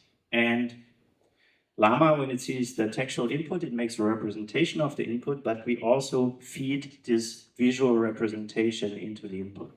So Llama has a visual representation of the input. And in terms of evaluation metrics, we have several evaluation metrics, including CLIP score. CLIP score is the equivalent of bird score or BART score to BERT or BART. So it's basically a metric on top of CLIP. We have other metrics, the kernel inception distance. This measures the similarity of the images that are generated to the images in the training data. We have crystal bleu. That's a function that is based on the code, the generated code. So we generate code, and then we have a metric that compares the generated code to the gold standard ground truth code. And we have 3 more metrics, which I'm not going to discuss now. Here's some examples. What we see here is the 6 metrics. Numbers that are more on the outside are better. And what we see here in blue and orange is the smaller models. What you see, the first impression that we get is the smaller models are worse than the larger models. So we have 7 billion models and 13 billion models, and the smaller models are worse than the larger models. This is something that we would expect. We also see that Klima, which is the blue one here, compared to this orange one in the very center, that Klima is better in 4 out of 6 metrics. So in 4 out of 6 metrics, it's really helpful to incorporate this visual signal. And that is also true for the larger models. So the 13 billion models, which are on the outside, we again have the same finding that Klima is 4 times out of 6 times better than the Llama model by itself. But the distance between Klima and Llama becomes smaller. So apparently the bigger the model, the less useful it is to have this visual representation. Now, when we compare our model now on the right-hand side to commercial models, GPT-4 and Claude, then again, our model is here, the pink one on the outside. Our model actually is beating the commercial models, which are not trained, right? They just run out of the box. Our model is trained on the data. We beat the commercial models again on 4 out of 6 metrics. There's one important metric on which we do not outperform. This is the CLIP score itself. So the CLIP score says how good is the generated image to the textual instruction, and that's actually a very important metric. And there, as you see, GPT-4 is much better, which in the paper we argue as follows. We argue that GPT-4 has a tendency, so actually this is the caption and this is the generated figure. And what you see now is that GPT-4 has a tendency to put part of this caption into the figure itself, so it just uses it as a title. And this CLIP score is sensitive to this. So this CLIP score says, okay, actually that's a good generated figure because the text reappears here in both the input and the output. But it's actually not a good figure, right? It's a useless figure because there's no lines, no charts. So that is one reason. And we argue it like this in the paper, but one can also say that GPT-4 is actually quite good. So we have to admit that. And not all of the metrics here that we have are really useful. For example, we train our models on our training data, So the code that our models produce is similar to the training data. So we are good in this kernel inception distance, or in this crystal blue, right? Our code is similar, or also the images are similar, so the kernel inception distance, we're also good. And maybe GPT-4o generates different code, right? Maybe the code is twice as long or shorter than the usual code in our training data. But the question is whether that's really relevant, right? So as a user, I just want to have the image. Maybe I don't care whether the code is longer or shorter than in the ground truth, right? Maybe that's not what I care about. So yeah, so there are also some metrics which could be criticized that we have. Quick ablation. Oh, I only have seven minutes left. So if we remove certain components, and components is especially data sources, then you can see, for example, if you would remove our archive papers, so red numbers means we get worse, then we get worse across the board, across all 6 metrics, we become worse. But actually, every data source contributes meaningfully, while, for example, for this for example, for the curated example, we just had 1,000 curated examples, and if we would remove those, then 1 metric would become better, but the other 5 metrics would still become slightly worse. So all data sources are actually useful. So the conclusion of this first paper is we provided a new data set called DATIX and new models for the task of text-to-text conversion for the scientific use case. The models outperform GPT-4, and nowadays they're even better models, of course, GPT-4o. Limitations, the main limitation is the mismatch between caption-image pairs that the model, and that also means that the model is trained to hallucinate, right? Because those captions really don't match the images. And if we train a model on that, then the model is instructed to say, okay, I always get those weird instructions, and I have to like fantasize some other curves and colors, so it really is incentivized to hallucinate, right? Which is a bad thing, of course. And we also don't account for input data, right? Usually as scientists, you would say, I want to have a bar chart, and here's my X data, here are my X values, here are my Y values, but we don't have this because that's not at all in the scientific caption. Okay. Yeah, and the model, of course, is trained on its distribution, right? So if we make changes to the instructions, then the model has never seen those instructions, different types of input texts, then the model would perform potentially much worse on those because it hasn't been trained on those, whereas a model like GPT-4, which has not even been trained on our data, would not deteriorate. All right, let's look at the second paper, and I just have 1 slide for that. In this paper, we do sketch-to-text conversion. So basically, you have a sketch. Instead of now, I mean, one use case is you provide a text. You say, I want a 3x4 matrix, and please I get a 3x4 matrix. Or you make a sketch, right? You say, this should look like this. Can you make this into a nice figure? And this is the use case of the Tixify. And maybe I skipped the technical details, but we could watch a short movie on that. So here you see the movie. So basically on the left-hand side, we have an image. So it can convert sketches, but also full images, right? So we make an image, then we can like edit the image a bit. We make a sketchy addition to the image, and we type run. And then you see here on the right-hand side is the generated code.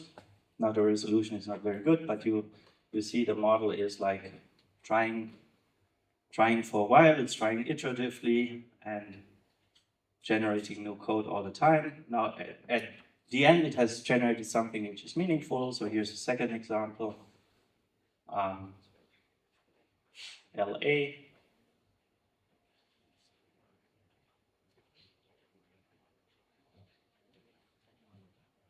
Yeah, it proposes multiple alternatives, and after a short time, it gets the final correct solution. And of course, you can also play around a little bit with that.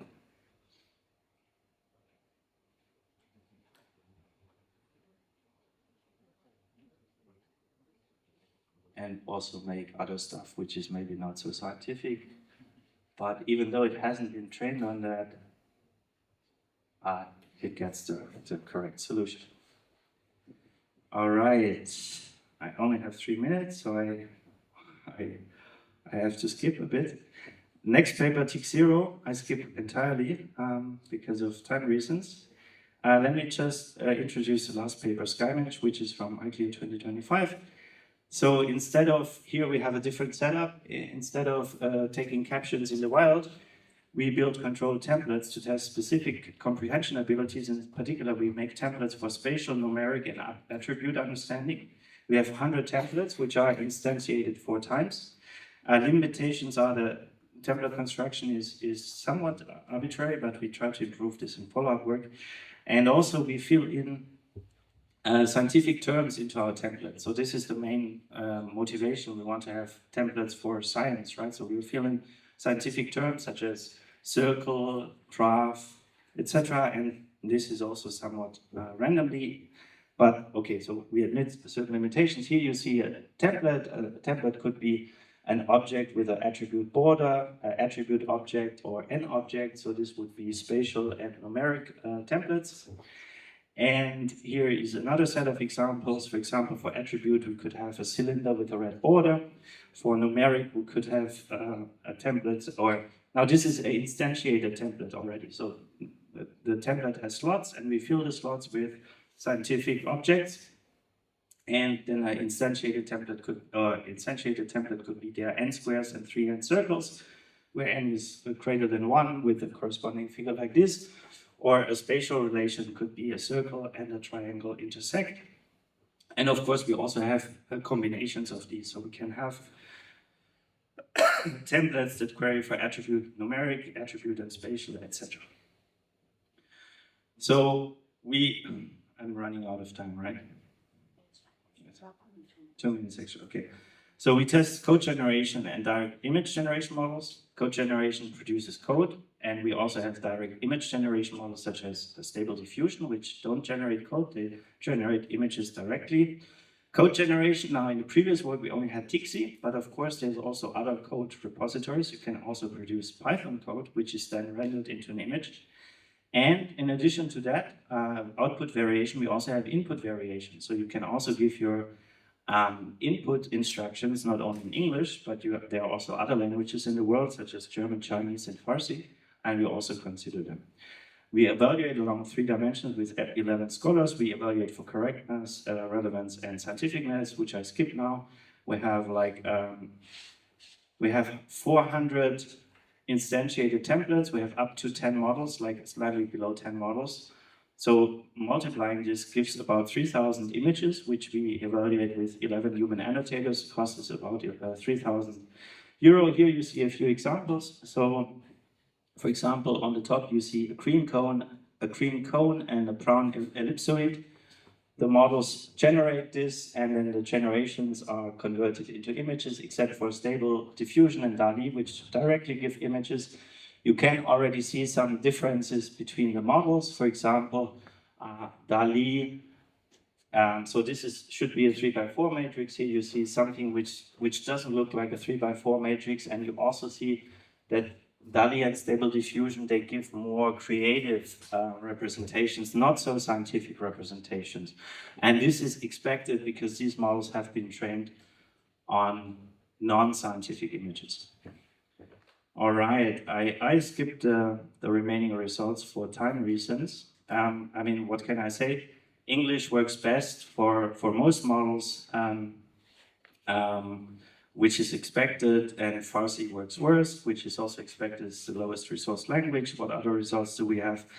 Attribute understanding is easiest. Numerical understanding is hardest for Stable Diffusion and DALL-E. They have a worst representation of numeric aspects, but they are better in spatial relationships. And for the code generation models, it's vice versa. They are better in generating numeric or understanding numeric inputs, but not so good in spatial inputs.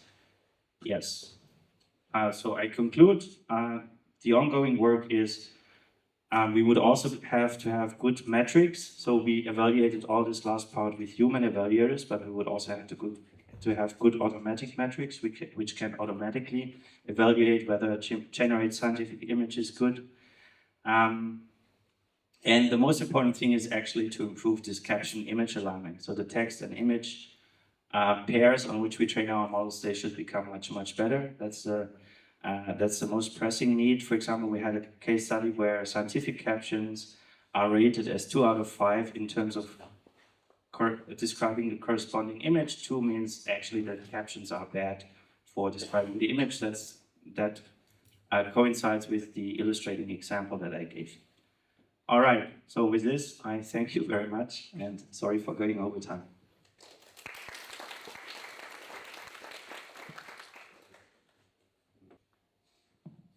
All right, so in this part, I'm going to cover the AI-assisted scientific text content generation and meta-analysis table generation. So this is outlined many, this work are many around in 3 steps in the whole scientific research process, namely reviewing relevant literature and write a research paper, and finally share and the research findings to the general public. Let's first look at title and abstract generation. So this is work actually from Stefan's group, right? So they proposed a method to generate humorous titles from the scientific abstracts. The motivation of this work is they found that founding titles have significantly higher citation rates. So to do so, they first constructed human entity data set contains around 2,500 research paper titles. So there's normal titles or the founding titles. And then they train a classifier on that and then automatically construct a bigger data set. So with this data set, they then compare to try to fine-tune a bot model, which is not often used and not used anymore within the community, but with ChatGPT. So they run a human evaluation and then they report the findings, which is actually quite interesting because if we instruct models to generate normal non-founding titles, and then the non-author human annotators actually read the original human titles the worst. But this is not the case when we instruct models to generate founding titles. They observe that especially ChatGPT's founding titles don't match scientific human style. So, of course, so they indicate that in the future, for the future work, the human annotators, perhaps we should ask the original authors to do this evaluation instead of using the non-author human annotators. So moving on to the abstract generation part. So in this work by Gao et al. From 2 years ago, so they instruct the models to generate abstracts based on the given title and then the journal. They compare the automatically generated abstracts with the original human written abstract. So this is in the biomedical domain. So what they do is they run a bunch of automatic tools to see whether these tools are able to decide whether this is human generated one or this is a model generated one. The interesting thing is they also run a blended human review process. So they assign each original and generated abstract randomly to 2 human experts. So the experts read this abstract and then they need to decide, okay, this looks for me like the human generated one, another one is a model generated one. So this is the experiment setup and some interesting observations. And then it seems like back then the GPT-2 detector was able to differentiate between the the original summary, abstract, and the human model generated summary based on this data set. However, if we on the other tools for plagiarism detection, the models actually give high scores to the original human written original abstracts. So when we look at the human evaluated results, so in general, the human reviews, they were able to identify around 70% of the generated abstracts from ChatGPT. However, they correctly identify 14% of the original abstracts are being as being model generated, and 32% of the generated abstracts as being real. So based on their comments, they reported that for them, since the generated abstracts contain these hallucinated numbers, but these numbers were in a similar range as in the real abstracts. And then reviewers indicate that it's surprisingly very challenging for them to differentiate between these two. So this is about the title, abstract generation. Next part, I will move to related work and citation generation.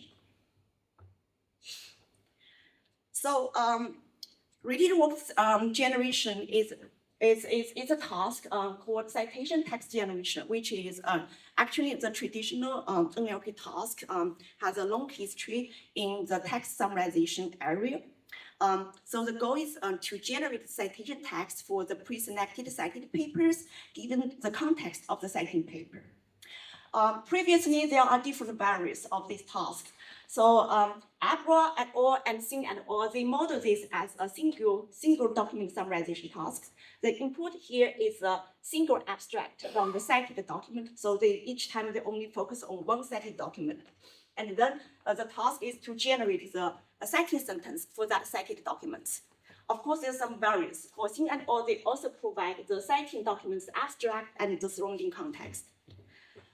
Differently, in Chen et al. And Liu et al., so they targeted this task as a multi-document summarization task. The input is a multiple abstracts from the cited documents, and the output is a whole the whole related work section. So given this observation of like we have like for the same task we have different variations about input and output. So based on this observation, so at EMLP 2023, we proposed a benchmark for citation text generation called CiteBench. So here the goal is to unify the task definition and the dataset provided standard baselines and evaluation toolkit. So here I'd like to highlight one evaluation toolkit is based on the discourse analysis about citation intent. So this is based on the previous work from Tato. So they look at each citations and then decide, okay, this citation is about background. Another citation is about comparing the current work and the previous work. So this is called citation intent. So what we do is we apply this framework, this classifier on top of the model-generated citation text and then the human-written citation text, and we observe there are a big difference in terms of the distribution. Many like model tends to under-generate the background and compare or contrast sentences, while they produce more future uses and extended sentences compared to the human-written citation text. So we also done another similar analysis based on another framework of this to analyze the citation text. It's called Kawa. So we observe the similar patterns. There's a big difference. So this actually makes us thinking what is missing. So what is missing the input there, and what should we do in order to make models to generate the related work section or citation text that are similar as the human written one. So based on the observation, so in the follow-up work, which was published in ACL last year, we proposed a framework to kind of explore what are the key important input components for the citation text generation. So we have input of the abstracts from cited documents and abstracts from the citing document, and we add the intent, the intention. So for this citation, and the intention could be the background, the categorical intent, such as background, method, result comparison, or free-form intent, such as, okay, for the background, and then to provide an overview of the state of the art or compare the novelty with the previous work. So we also provide examples of the cited documents to show how this cited document was cited, was described in other documents.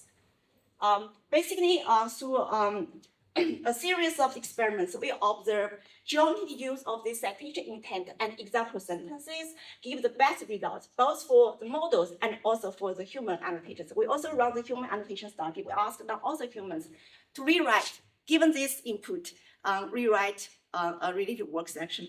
So humans perform best when we give them the intention and the examples as well.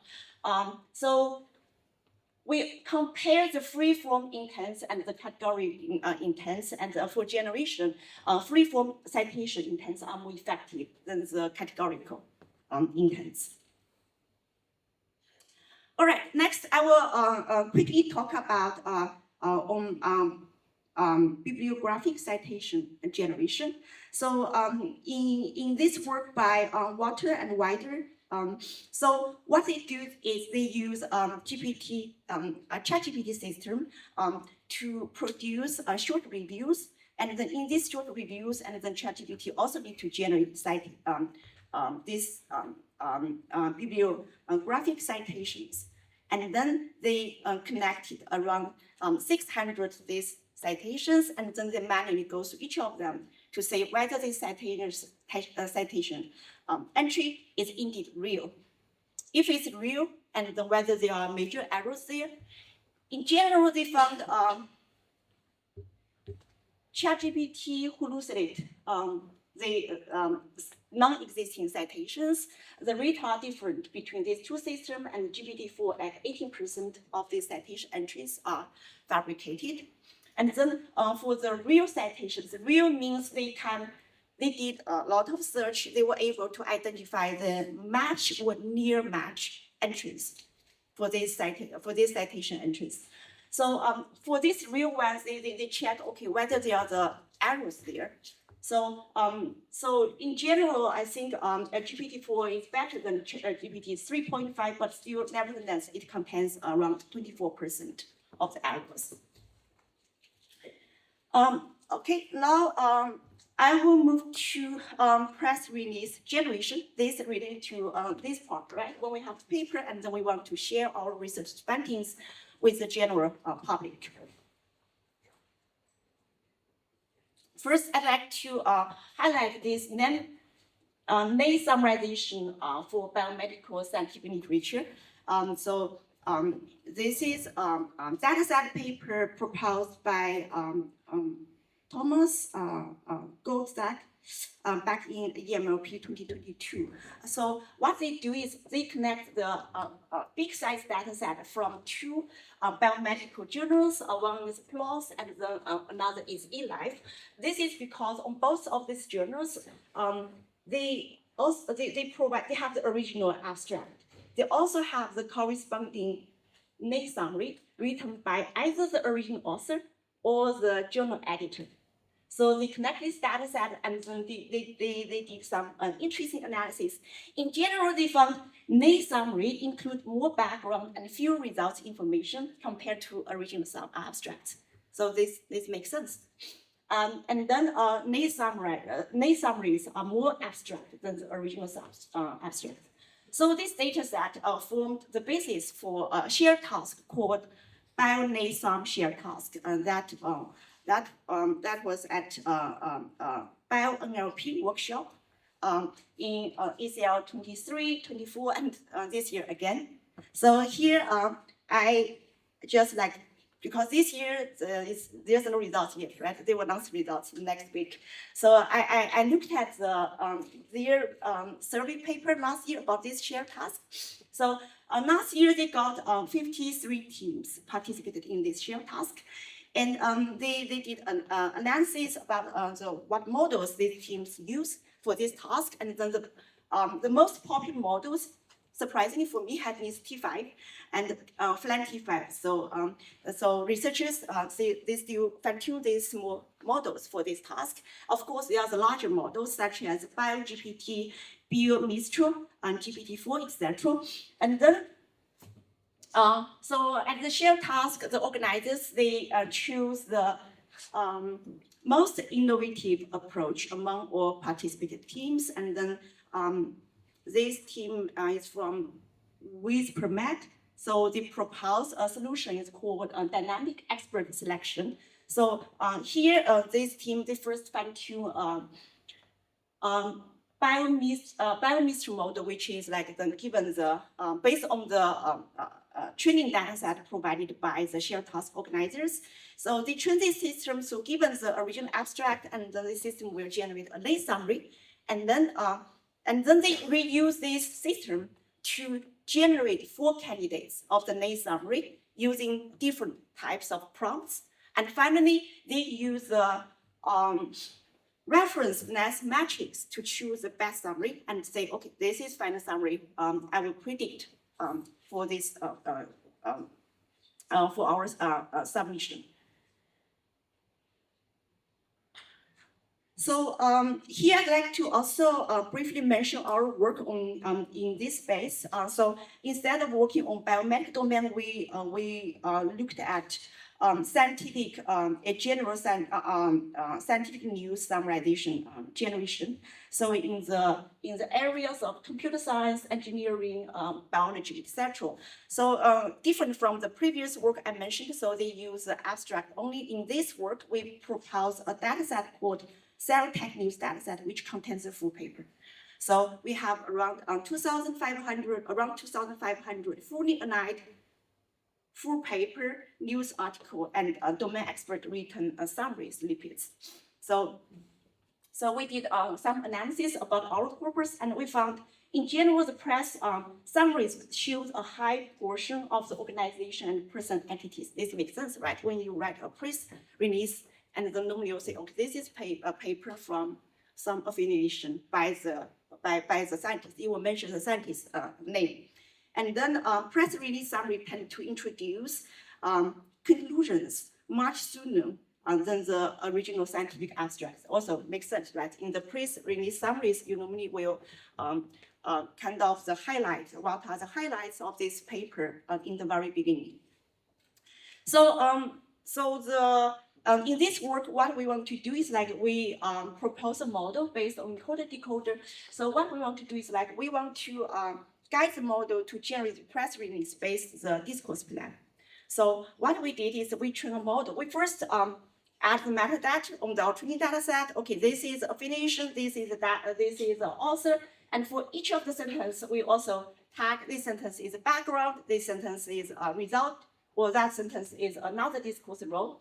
And then with this metadata, in the decoding stage, the model first needs to generate a discourse plan. So, okay, I'm going to write this press release article, but in the first sentence, I would like to mention the author name and their affiliation. And in the second sentence, I'm going to introduce the background and highlight the results. So we first generate this discourse plan, and then after that, we generate the real summary.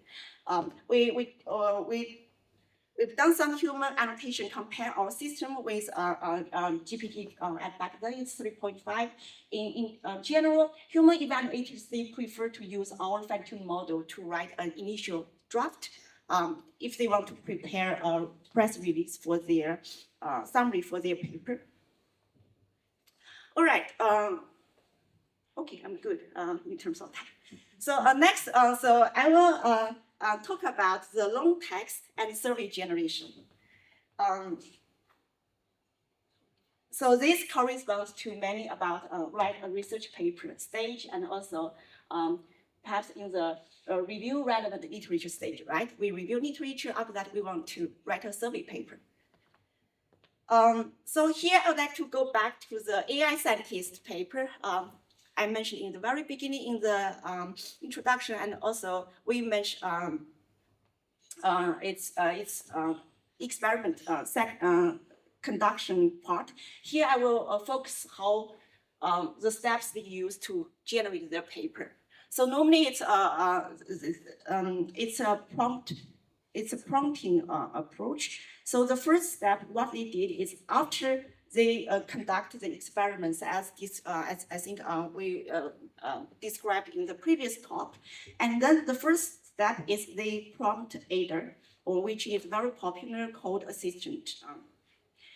They provide the system empty NaTeX template section by section, and then they prompt aider to fill this template section by section.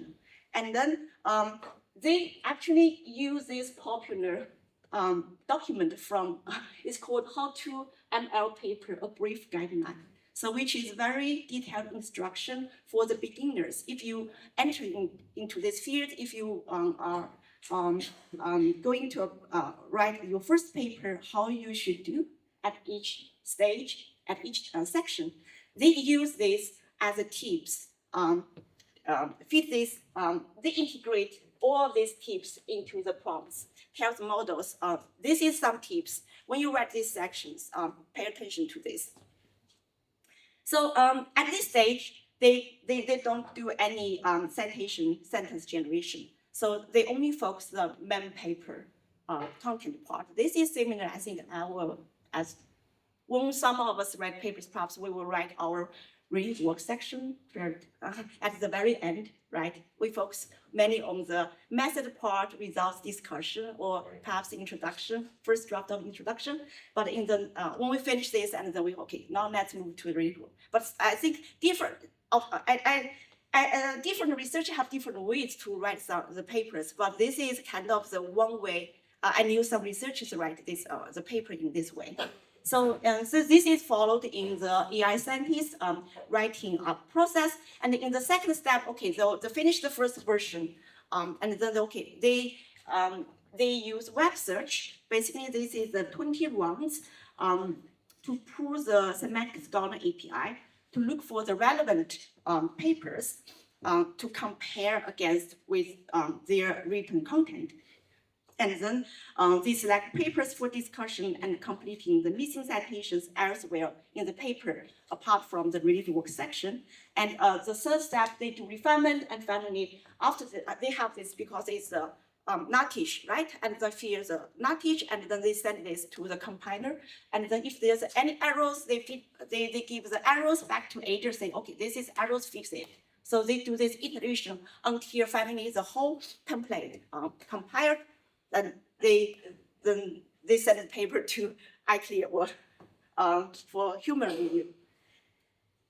And then, so this is how AI scientists generate their full paper. And the next part, I will talk about auto survey. So this is a paper from NeurIPS last year. So this is auto survey pipeline. So in the paper, they highlight given a topic. So if you use Clojure Haiku, so with $1.2, 3 minutes, you can generate a whole survey. So this is their pipeline. Again, it's like also I would say it's prompt engineering based, a lot of refinement stage. So the first, given the topic, so they want the unusual retrieval using semantic scholar, and then based on the retrieved publications, then they generate the outline, structure outline. So the first stage is based on the retrieved papers given for the research topic, they generate the outline, and for each outline, and then they do the retrieve again. And then at this stage, the reason their system is very fast is they don't do sequence writing. They do writing in parallel, because in the generated outline, each section is more or less can be independently written at this stage. So they instruct models to generate this surveys only for that subsection. So after they got this, of course, this subsection might contain contradiction or its duplication. in the third stage, they refine. They put all the written sections together and refine, make it like the coherent story. And finally, they have like elements judged in the system, different evaluation aspects, coverage, structure, relevance, faithfulness. And then after evaluation, then they choose the best survey out of all the automatically generated one. So, so they run a human evaluation and automatic evaluation. Here is it's automatic evaluation results. So they generate 20 survey papers about different aspects, different subtopics about LLMs. So they use LLM as a judge to evaluate the content of three different aspects: coverage, structure, and relevance. And for the citation quality, they use an LLM model. So it's great Edu already introduced to you what an LLM model is. So you can see it's widely used within the community. So here they use a pre-trained LLM model to assess the citation quality in terms of the recall and procedure, just to assess the accuracy and relevance of the citations.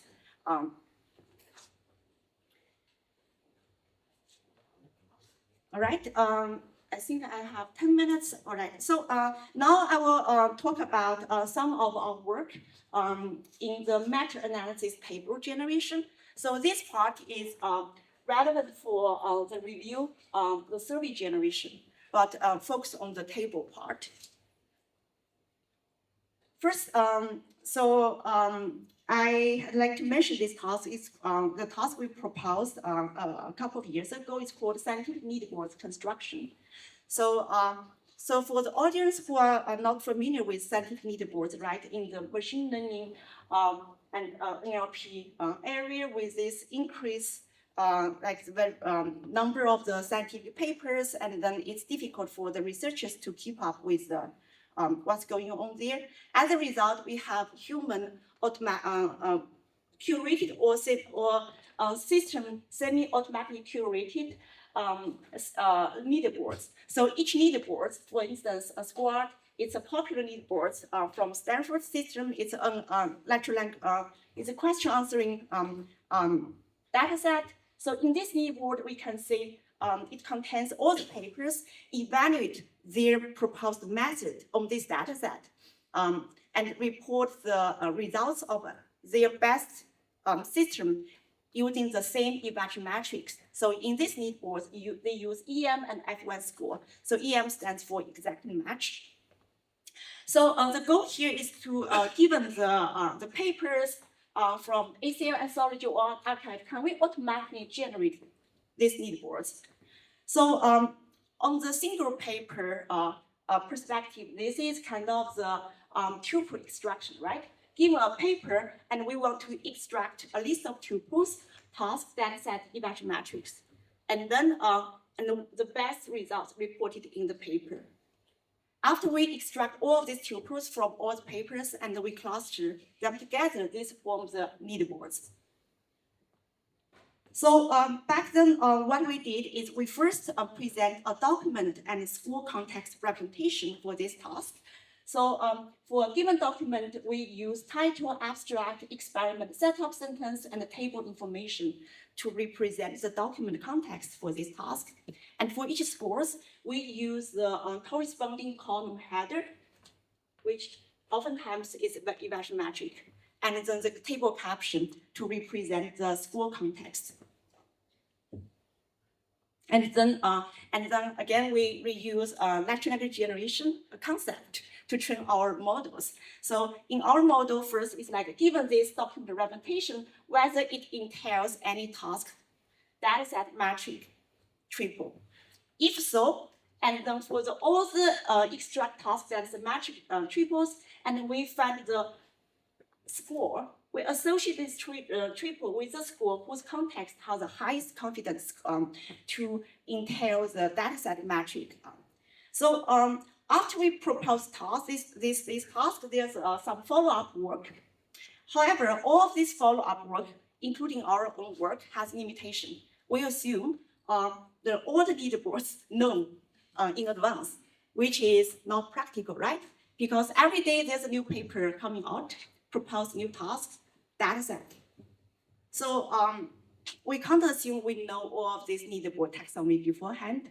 So to overcome this problem, we at EMLP last year, we proposed a new system which construct these leaderboards on the fly. So it extracts these tuples from each papers, and then when it encounter a new task or new data set, and it will generate, it will propose a new leaderboard in the system. So, so I would ignore the experiments details here, but in general, we found that the models more or less are okay to extract task data set metric triples, but still the models are really bad compared to our previous system, which are based on the small models, to extract the numbers, which oftentimes is in the tables for each paper. So I have 5 minutes, and then I will talk about this work, and then move to our recent work on biomedical systematic review. So here is another paper I found is very interesting, which presented at EMLP last year. It's called Archive Digest Table. So it's another types of the meta-analysis, right? If we think about the leaderboards is one type of meta-analysis about machine learning NLP paper. And in this paper, their task is given a survey paper, given all the included papers, can we automatically generate the survey tables in the survey? So what they do is like, okay, given all of these cited papers in the survey paper, and then they first generate the table schema. So they analyze this table. This include a survey. Say, okay, perhaps we need to compare different papers in terms of intended application, evaluation and annotation method. So they first generate this table schema, and then they fill the values of this table. So this is like the two-step process, and they found if they provide more context, then they achieve higher recall in terms of generating this table schema.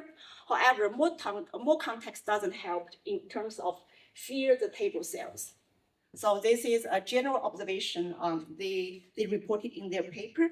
So now I will quickly talk about our work on meta-analysis, but in a different domain, in biomedical literature domain. It's called forest plot generation. First, I will give you 1 minute pitch about what is forest plot. So a systematic review is a process of synthesize the biomedical evidence from different studies.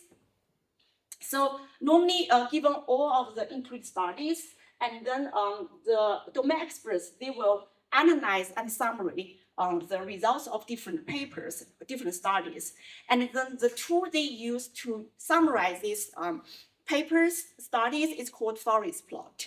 So what they do is normally they will read each studies and then understand the scientific evidence. Oftentimes it's a numeric number.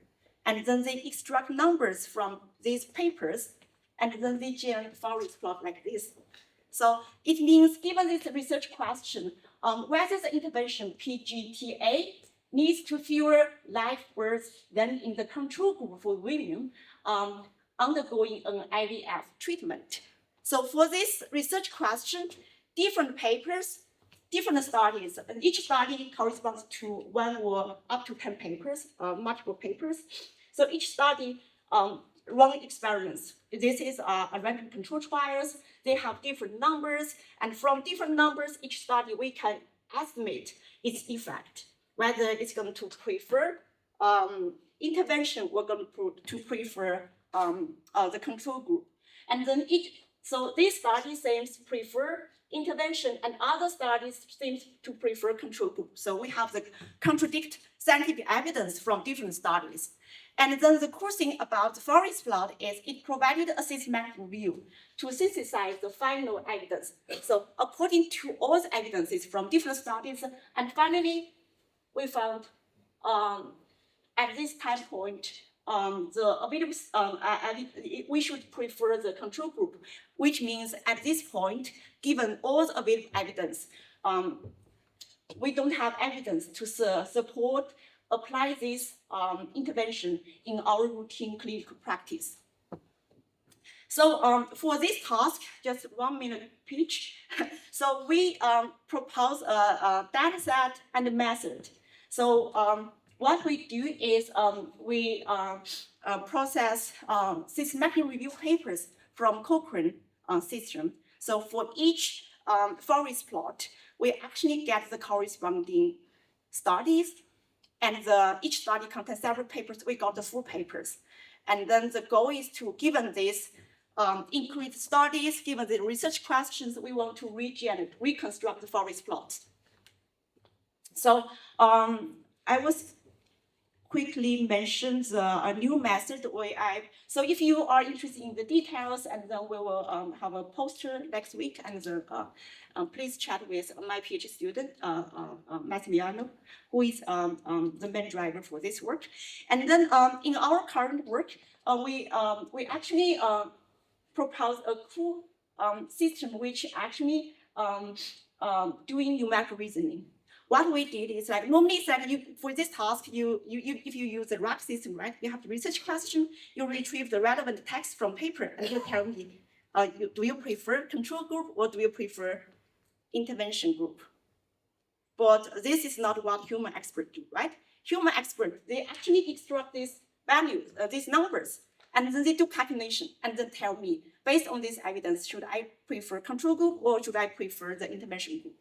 So we train a system using RL with a new reward model to extract these numbers from the given research, given a study. And then it's very interesting. We asked our human annotators, 2 students, to evaluate models' internal thinking process. And we identified kind of a wow moment for us, because one student suddenly sent us one message, this is Discord, say, hey, for one example, I wasn't able to find the values anywhere in the paper if I read the paper. But I was surprised to say this model was able to figure it out, how to extract these numbers. Because these numbers, it's not the original numbers presented in the original paper. Sometimes, a lot of times, you need to do calculation. So, and then we develop a demo, and then we ask the human expert and then the students to reconstruct this forest plot using our tool and then manually. And we found with this tool, both students and the domain expert, they were able to achieve high accuracy in terms of the extract these numbers. However, this tool doesn't save human expert time because they don't trust the system. For each numbers, the system provided, and then the human experts, they went back to paper, double check it again and again. In the end, it doesn't save them much time. All right, so this is all about my part, and then I will give the floor to Anna.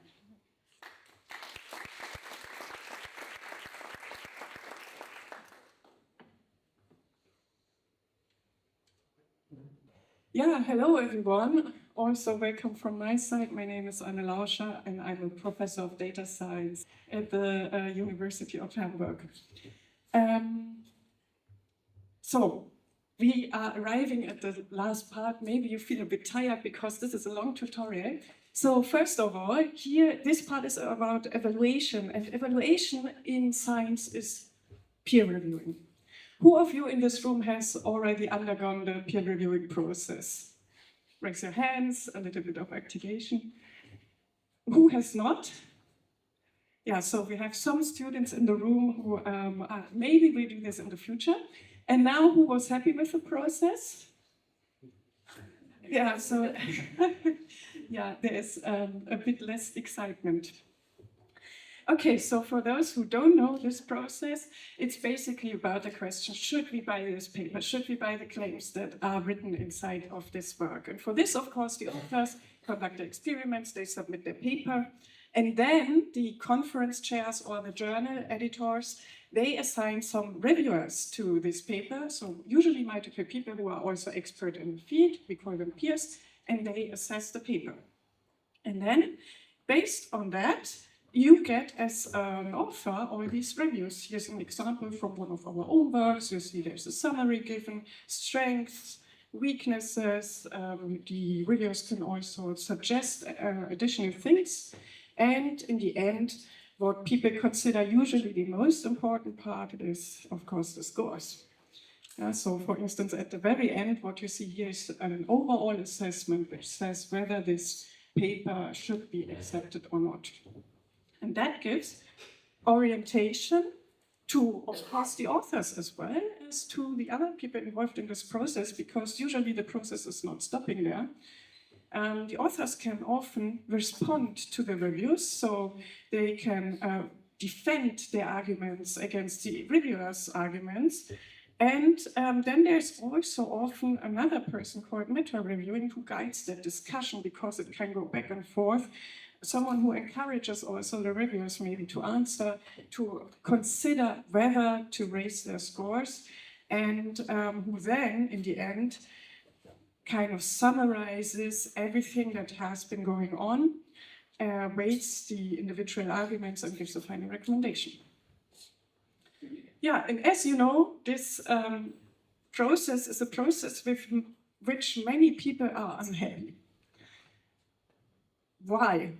Yeah, so there are, I guess, many reasons for that. On the one hand, especially in the AI fields, the number of publications, so submissions also to the conferences are exploding. Therefore, reviewers have to write a lot of reviews, they feel overloaded. Then maybe they write reviews in a hurry, then the authors are unhappy with the comments, meta-reviews are also overloaded, and overall this is really a challenging process for everyone involved, a time-consuming process. It's also a process where a lot of subjectivity is involved, and the question then that we ask when we think about AI being involved in this process is really, how can we best support people here in all kinds of roles using the artifacts that are there? Why? Well, because still, even though this process seems flawed to many people, it's still the highest quality control that we have in science. And I think it's important to acknowledge that. People rely on that. The papers which undergo this process and are accepted, they are assumed to be valid and to provide valid findings to the body of knowledge of our society. And then also decisions are made based on these findings. In some countries more than in others, of course. Yeah. And people have studied this because it's important. And one of the earliest works that I was able to dig out is from 2011, published at the ACL from Diane Littman's group. And here they analyzed, for instance, the helpfulness of peer reviews.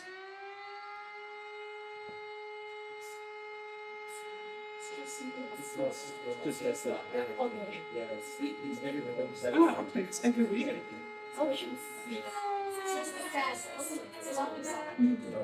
You don't have to need to leave this room, don't plan and stay inside.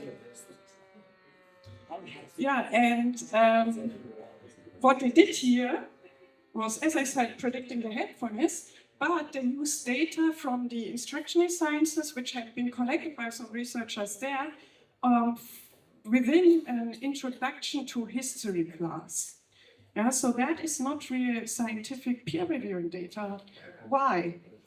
Because one of the key challenges here was for a really, really long time that raw data in this field is really difficult to get, given that also the sensitivity of this data, right? I showed you in the beginning one of the reviews that we got, and it was one with a good score.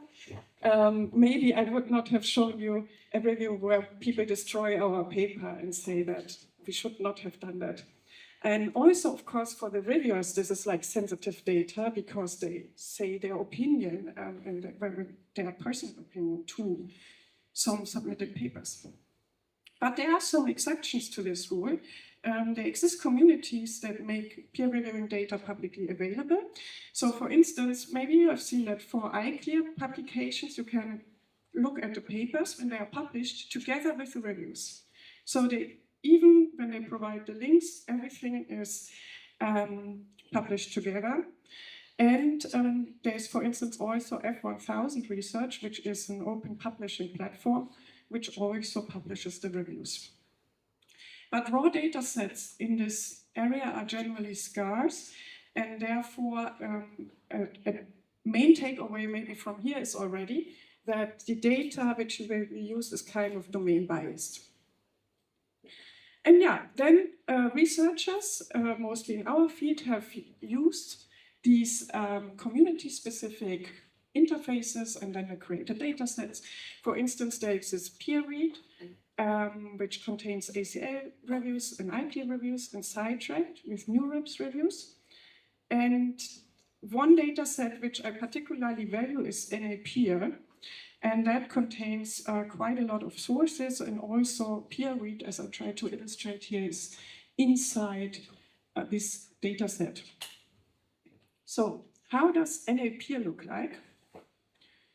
Generally, NAPeer comes with the following dataset structure. On the one hand, you have a paper, for instance, also in the original PDF format, and in its draft version. So this is the first artifact that you have from this peer reviewing process. And then you have all reviews that relate to this manuscript with the review report. So really what I've shown you in the beginning and the scores. You have metadata available for those artifacts, but no meta review. That is maybe also a key challenge in this area. When you want to target meta reviewing, it's more difficult than general first stage reviewing. But what you also have is the camera-ready version of the paper, so you can actually compare how did the reviewer feedbacks end up in the final version of the paper. Another thing, so I talked already about one challenge, which is the domain bias, is another type of bias. So here we see the score distribution of version 1 of NAPeer. Side note, they keep updating the dataset, which is one aspect that I like about it. And what can we see is that this blue line, which is the F1000 part of the corpus, is distributed around like the middle score. So on the x-axis we see the normalized overall score. But for the other portions, for instance ARR 2022, the distribution is really shifted to the right. And of course, we all know that we don't get always good scores, so that is not a rule. It's really because here only accepted papers are included, which if you analyze them, the reviews, it creates some biases. So keeping that in mind. Raw data is great, but for many tasks we also want to have annotated data. And that also tells us about the types of tasks that people have already done with peer reviewing articles or with peer reviewing artifacts. So first thing that we note is, and this is only the first page of these task-specific data sets, it is really biased in terms of conferences, as I have already said. And many of these data sets also build on top of each other, so they really contain the same data. Then, in the more beginning, people have focused a lot really on analysis tasks, like uncertainty detection in peer reviews, politeness detection in peer reviews, actionability analysis, and as per methods, as you can imagine, you have the full battery of classification methods available. So in the beginning, for the earlier data sets, the baselines were usually some kind of supervised learning approach, and now people are moving towards zero-shot, few-shot, any kind of prompting-based classification methodology, sometimes also with refinement loops. In terms of sizes, Also something to note, the data sets are usually between 1 and 10K. And when we move to the second page, we see similar trends. So we have often IQ here as one of the sources, and sizes vary a bit more. The biggest data set is ORB with 100,000 reviews included, but they only do acceptance prediction, which relates to the final decision that was made based on a paper. Going back, we see some generation tasks, for instance, review comment generation, and also meta-review analysis and generation. But it's rather rare, still at the moment, even though, as Yufang has mentioned in the beginning, now conferences really deploy those methods. So it's really something that has not been researched a lot and is directly used in practice, basically. Coming from my side. Yeah, now I want to dive into detail with one of the works, Jitsu. So this is also one of our works, and I think it's interesting because it illustrates also a bit how you can learn from other fields or draw on theories from other fields for doing these kinds of analysis. Okay, Jitsu targets basically the author's role and this second step, which is the writing of the rebuttals. And because most of you have undergone the peer review process already, you know that this is really a challenging thing. And sometimes you think, well, is it really worth it? Because, well, maybe the reviewers, they won't react to my rebuttal and so on. But there is research that shows that it is worth it, that good rebuttals can induce a score change, but you need to really argue carefully. So for you, an encouragement to do that also. But it's of course challenging, especially when you're a younger researcher or a non-native speaker. And so we had the idea that maybe instead of generating this fully, we can teach younger researchers a bit by providing some templates and guidance. And then the question is, of course, how do you get good argument templates? And where there are a lot of theories in the area of computational argumentation on argumentation. But often they target surface level argumentation. So you really try to address what the other person has said with a strong counter argument that directly responds to the claim of the other person. However, there exist also other theories which take a different approach. For instance, there is jujutsu argumentation. Okay, what is that now? Well, first of all, does anyone in this room do that? Jujutsu? No, okay. I only go boxing sometimes, like so. But the thing is, when you go boxing, you directly hit the people in the face, and maybe that's not the best. In Jujutsu, in contrast, you try to use your opponent's strength for yourself. Yeah, so the term Jujutsu means basically Ju, gentle, and Jutsu like skill or combat thing. And yeah, it's a type of Japanese martial arts. And as I said, the key idea is to use the opponent's strength. And people in psychology, actually, they came up then with an argumentation style which also follows this idea. Instead of directly saying a loud counter-argument in your face, you first try to understand what it is what really drives the other person's argument. Why does the person feel so? In particular, they say there are so-called attitude roots under each argument, and related to that particular theme. And if you understand that, then you can even come up with generic templates, so-called canonical counterarguments, that help you to convince your opponent. And in psychology, they tried it for anti-vax arguments. Here's an example. So someone might say, vaccines contaminate the human body with toxins, And yeah, well, you want to convince the person to get a vaccine. So you don't say, no, that's not true, you're wrong, I don't know. But instead, you first analyze the argument and you understand, oh my God, this person has a particular fear. And that fear is actually in itself valid. And with the fear comes a particular theme, which is something related to toxicity. And something that I might want to say now is, well, I understand that you have a particular fear here, and it's important that vaccines are safe. And then you can say the NHR only approves vaccines that have gone rigorous safety measures or testing. Yeah, and what we did is that we tried to transfer this argumentation style to writing peer review rebuttals, and as I said, template generation basically.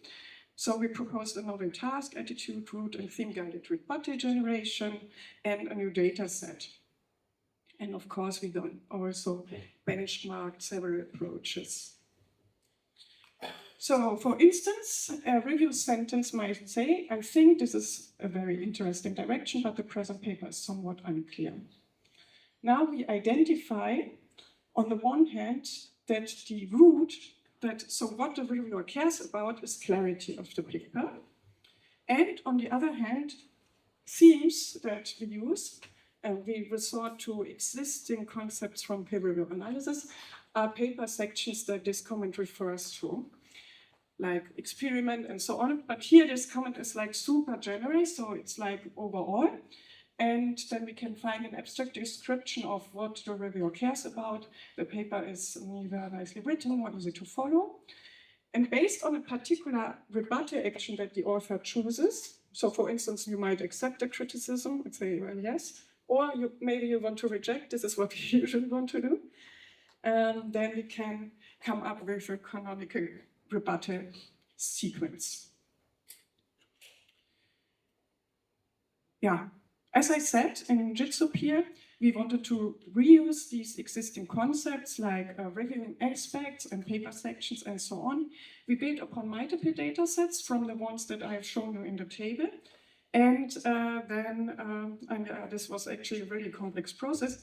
And then we benchmarked several models.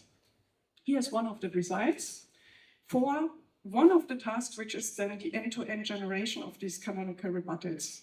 So given a review sentence and a rebuttal action like reject criticism, generate the canonical rebuttal.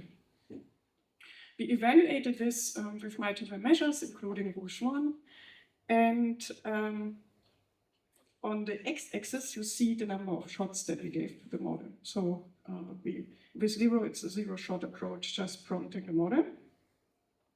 And what can be seen for the models which we tested at that point in time, which we think probably other models would be better now, right? The zero-shot performance was like super low. With only a few shots, we could already extend this performance a lot. However, models seemed unable to generalize beyond what was given in the few shots. So I think that this is a very good argument for conducting more research in this direction, because often, and I think this is particularly interesting for peer reviewing, the artifacts that are involved and also the things that we want to achieve, they are super complex. So, yeah, call for doing research on this line. Okay, so these were the authors and rebuttals. And I have already told you that people have also worked on generating reviews. But what we do in the context of reviewers and reviews is a bit different. Namely, we are also interested in giving feedback to the reviewers to improve their own writing. And that relates to this other work called Lazy Review, which deals with lazy thinking detection. Who in this room knows what lazy thinking detection is? What lazy thinking is? Yeah, so it's something that is maybe not known so much, but I think maybe you have applied it already. And I catch myself sometimes doing that. So this is a definition which we got from the ACL rolling review at some point in time from the guidelines. Lazy thinking, in the context of NLP research paper reviews, refers to the practice of dismissing or criticizing research papers based on superficial heuristics or preconceived notions rather than thorough analysis. It is characterized by reviewers raising concerns that lack substantial supporting evidence. Yeah, and because all of you, not all of you, but most of you seemed a little bit unhappy when I asked you in the beginning the question, are you happy with your reviews and with the process? Then I think maybe you have seen reviews that were given to you which contained actually instances of lazy thinking. From the ARR guidelines, we got this table, and that is a table which still exists, and you can really flag the reviews for these types of issues. Now it's not called lazy thinking anymore in the guidelines. It was until a couple of months ago. No, it's just known as review issue.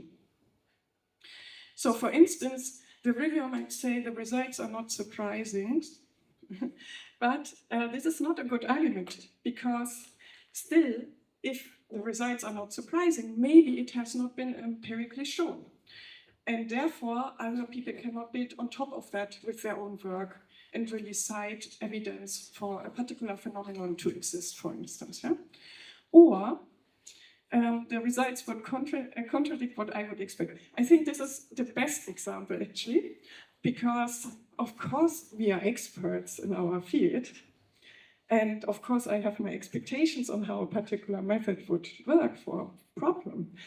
But if someone convincingly shows me with thorough and sound experiments that a phenomenon is there or not, particular finding holds or not, then I should believe it, right?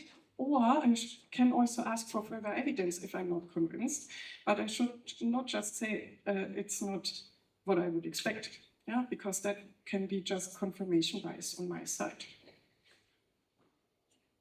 So here actually something, and that is also something which you learn when you do this kind of research, is reflecting really on your own way of being part of this process. And also we are frequently flagging reviewers now for lazy thinking. Here's an example from the data set that we created based on this notion.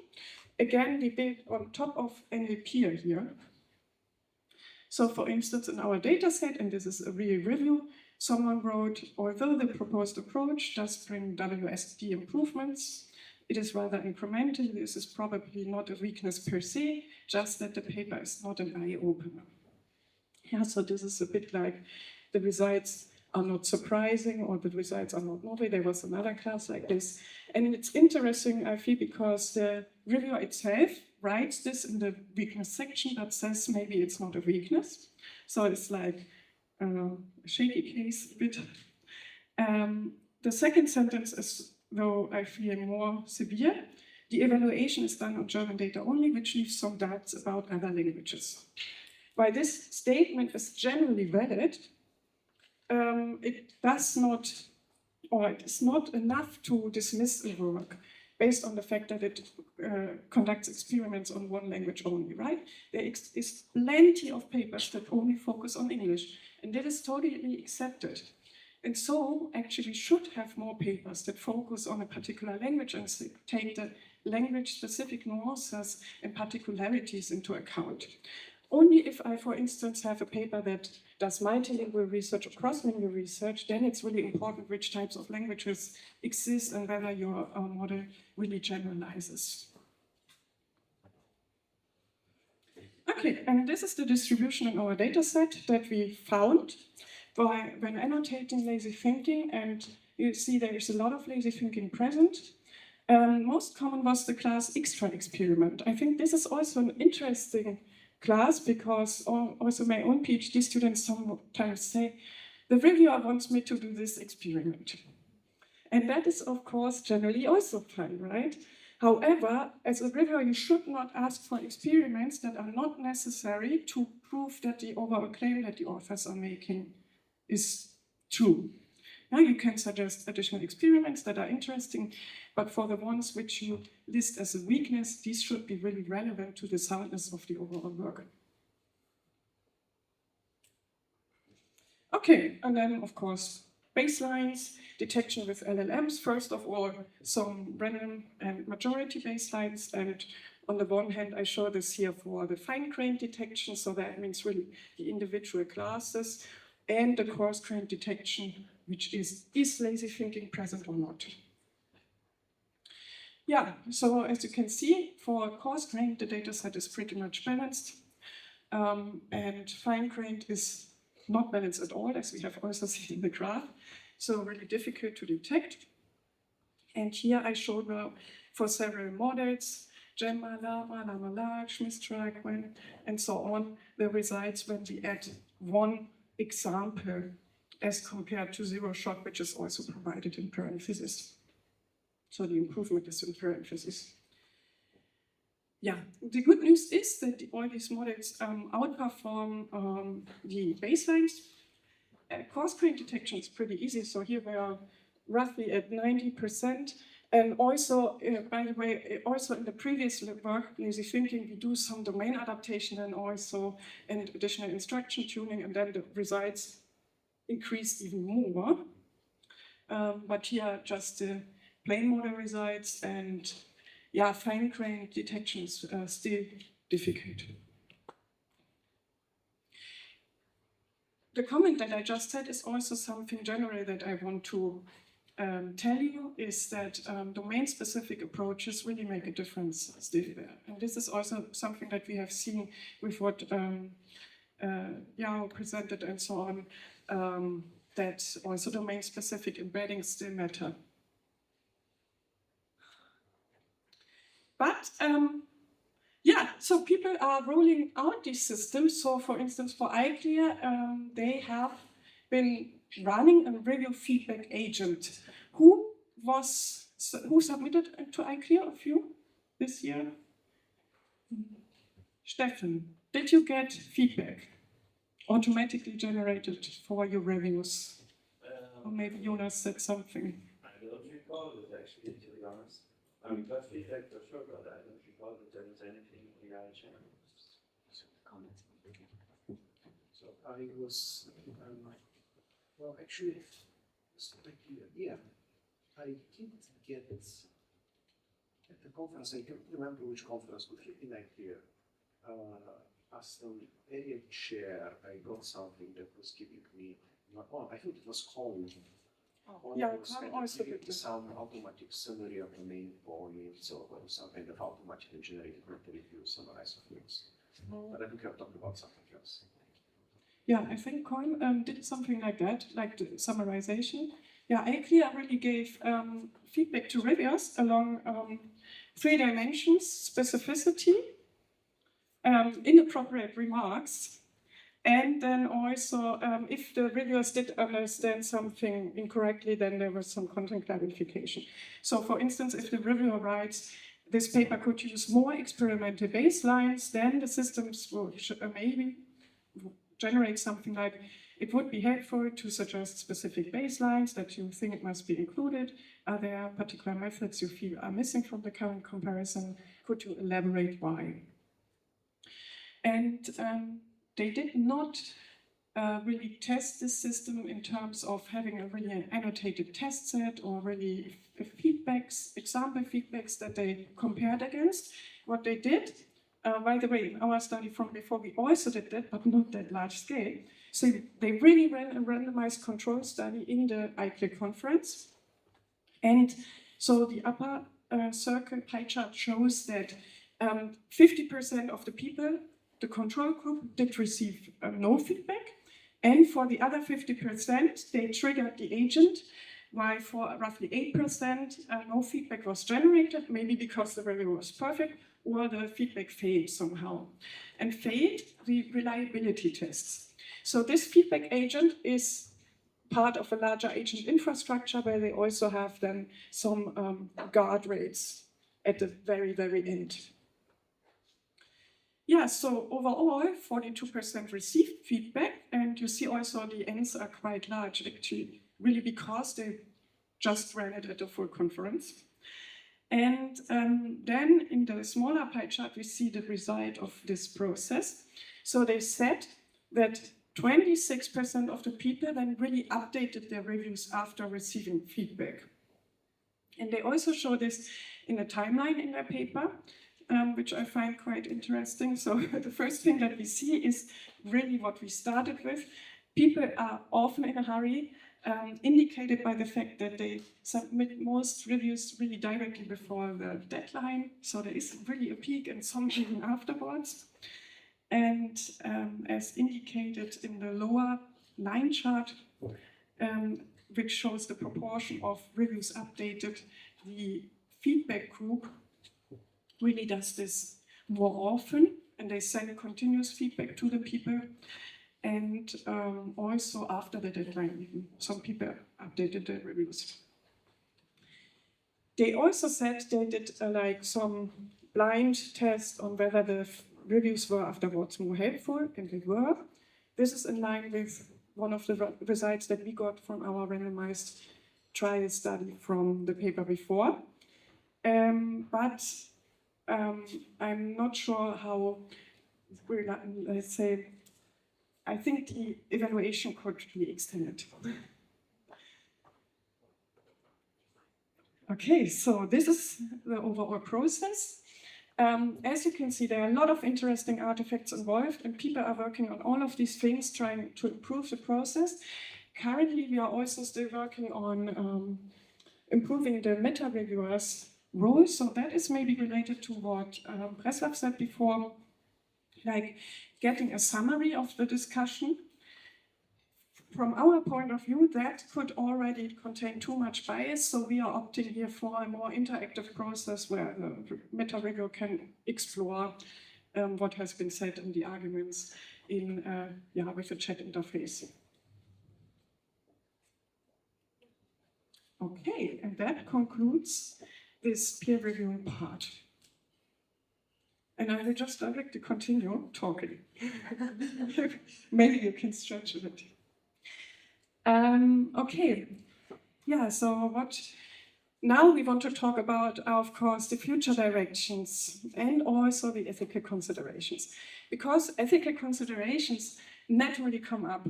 I've said science is like an integral part of our society. Decisions are made based on science. There are so many humans involved in these processes. And there are some particular aspects which are super, super sensitive. In our work, for instance, I said, we want to support all the people involved the best that we can do, but I personally would not opt for a system that just generates a revenue.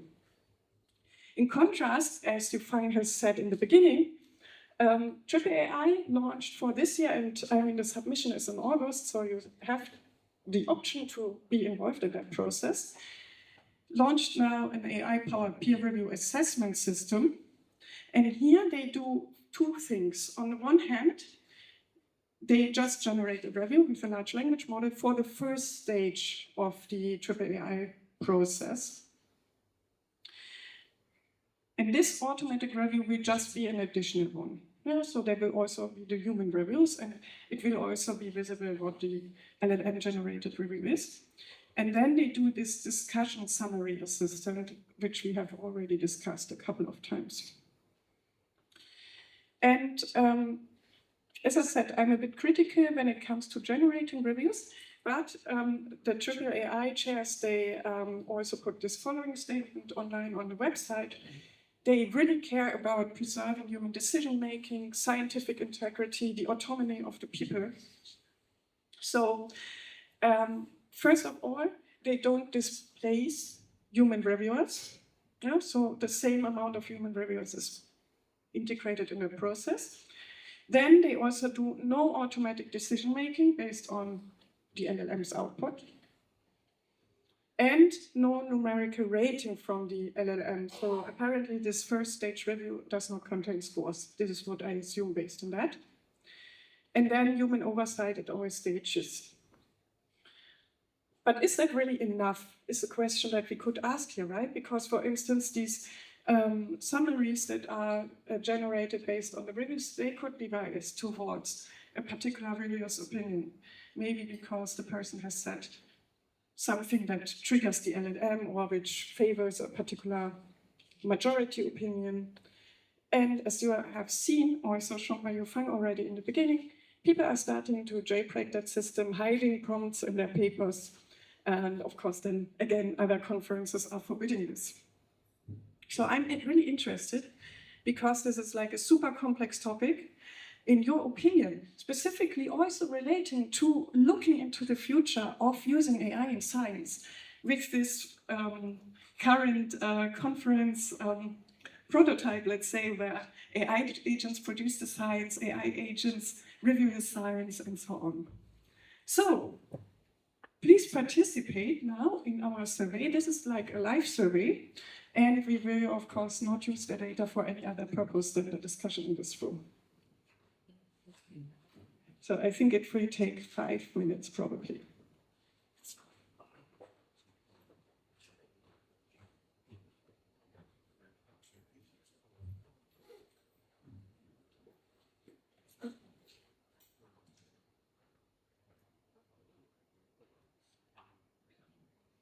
Oh yeah, I can see that already 33 people joined. That's really good.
Okay, the first people have arrived at the end of the quiz, but don't worry, we wait a bit more.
Okay, more than half of you have already finished the quiz, so I will start in the beginning with discussing the results, but you can update also this later and look also later at the final results.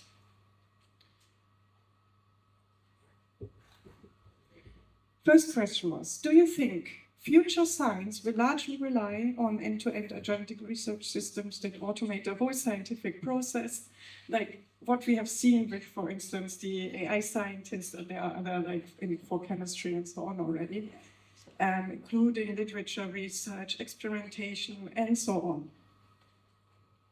Oh, okay, so 2/3 of you believe that, exactly 2/3 actually. So that is exciting. I'm not super sure, but I would also say A actually. Now, more personally and subjectively, what is your own feeling regarding the current development of AI assisting in increasingly larger parts within the scientific process? I'm worried, I'm unsure, or I feel positively about this development. Okay, so also here we see a trend, but I think it's less clear than before. Like the majority is actually positive about this development, while roughly 30% each are worried or unsure. If you are worried, or if you have mixed feelings, what are your concerns? And this was like a text-based question, so let's look at some of your answers. Over-reliance, advancing false information and untrue claims that get populated. Yeah, I mean, we know that these models hallucinate, for instance, and also that the assessment might not be right. Fictional information, so there is this theme occurring in your answers.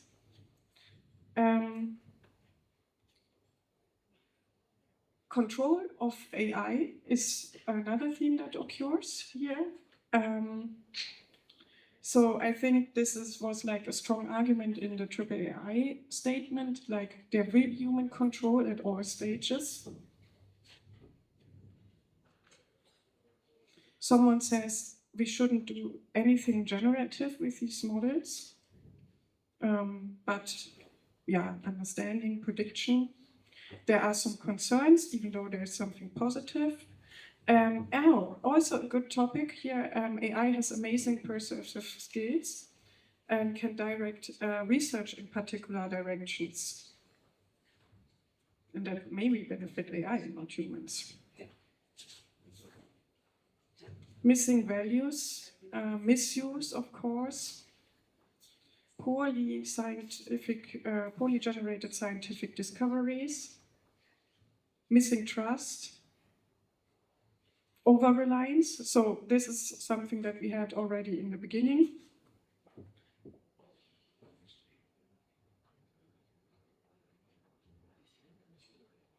Dependency.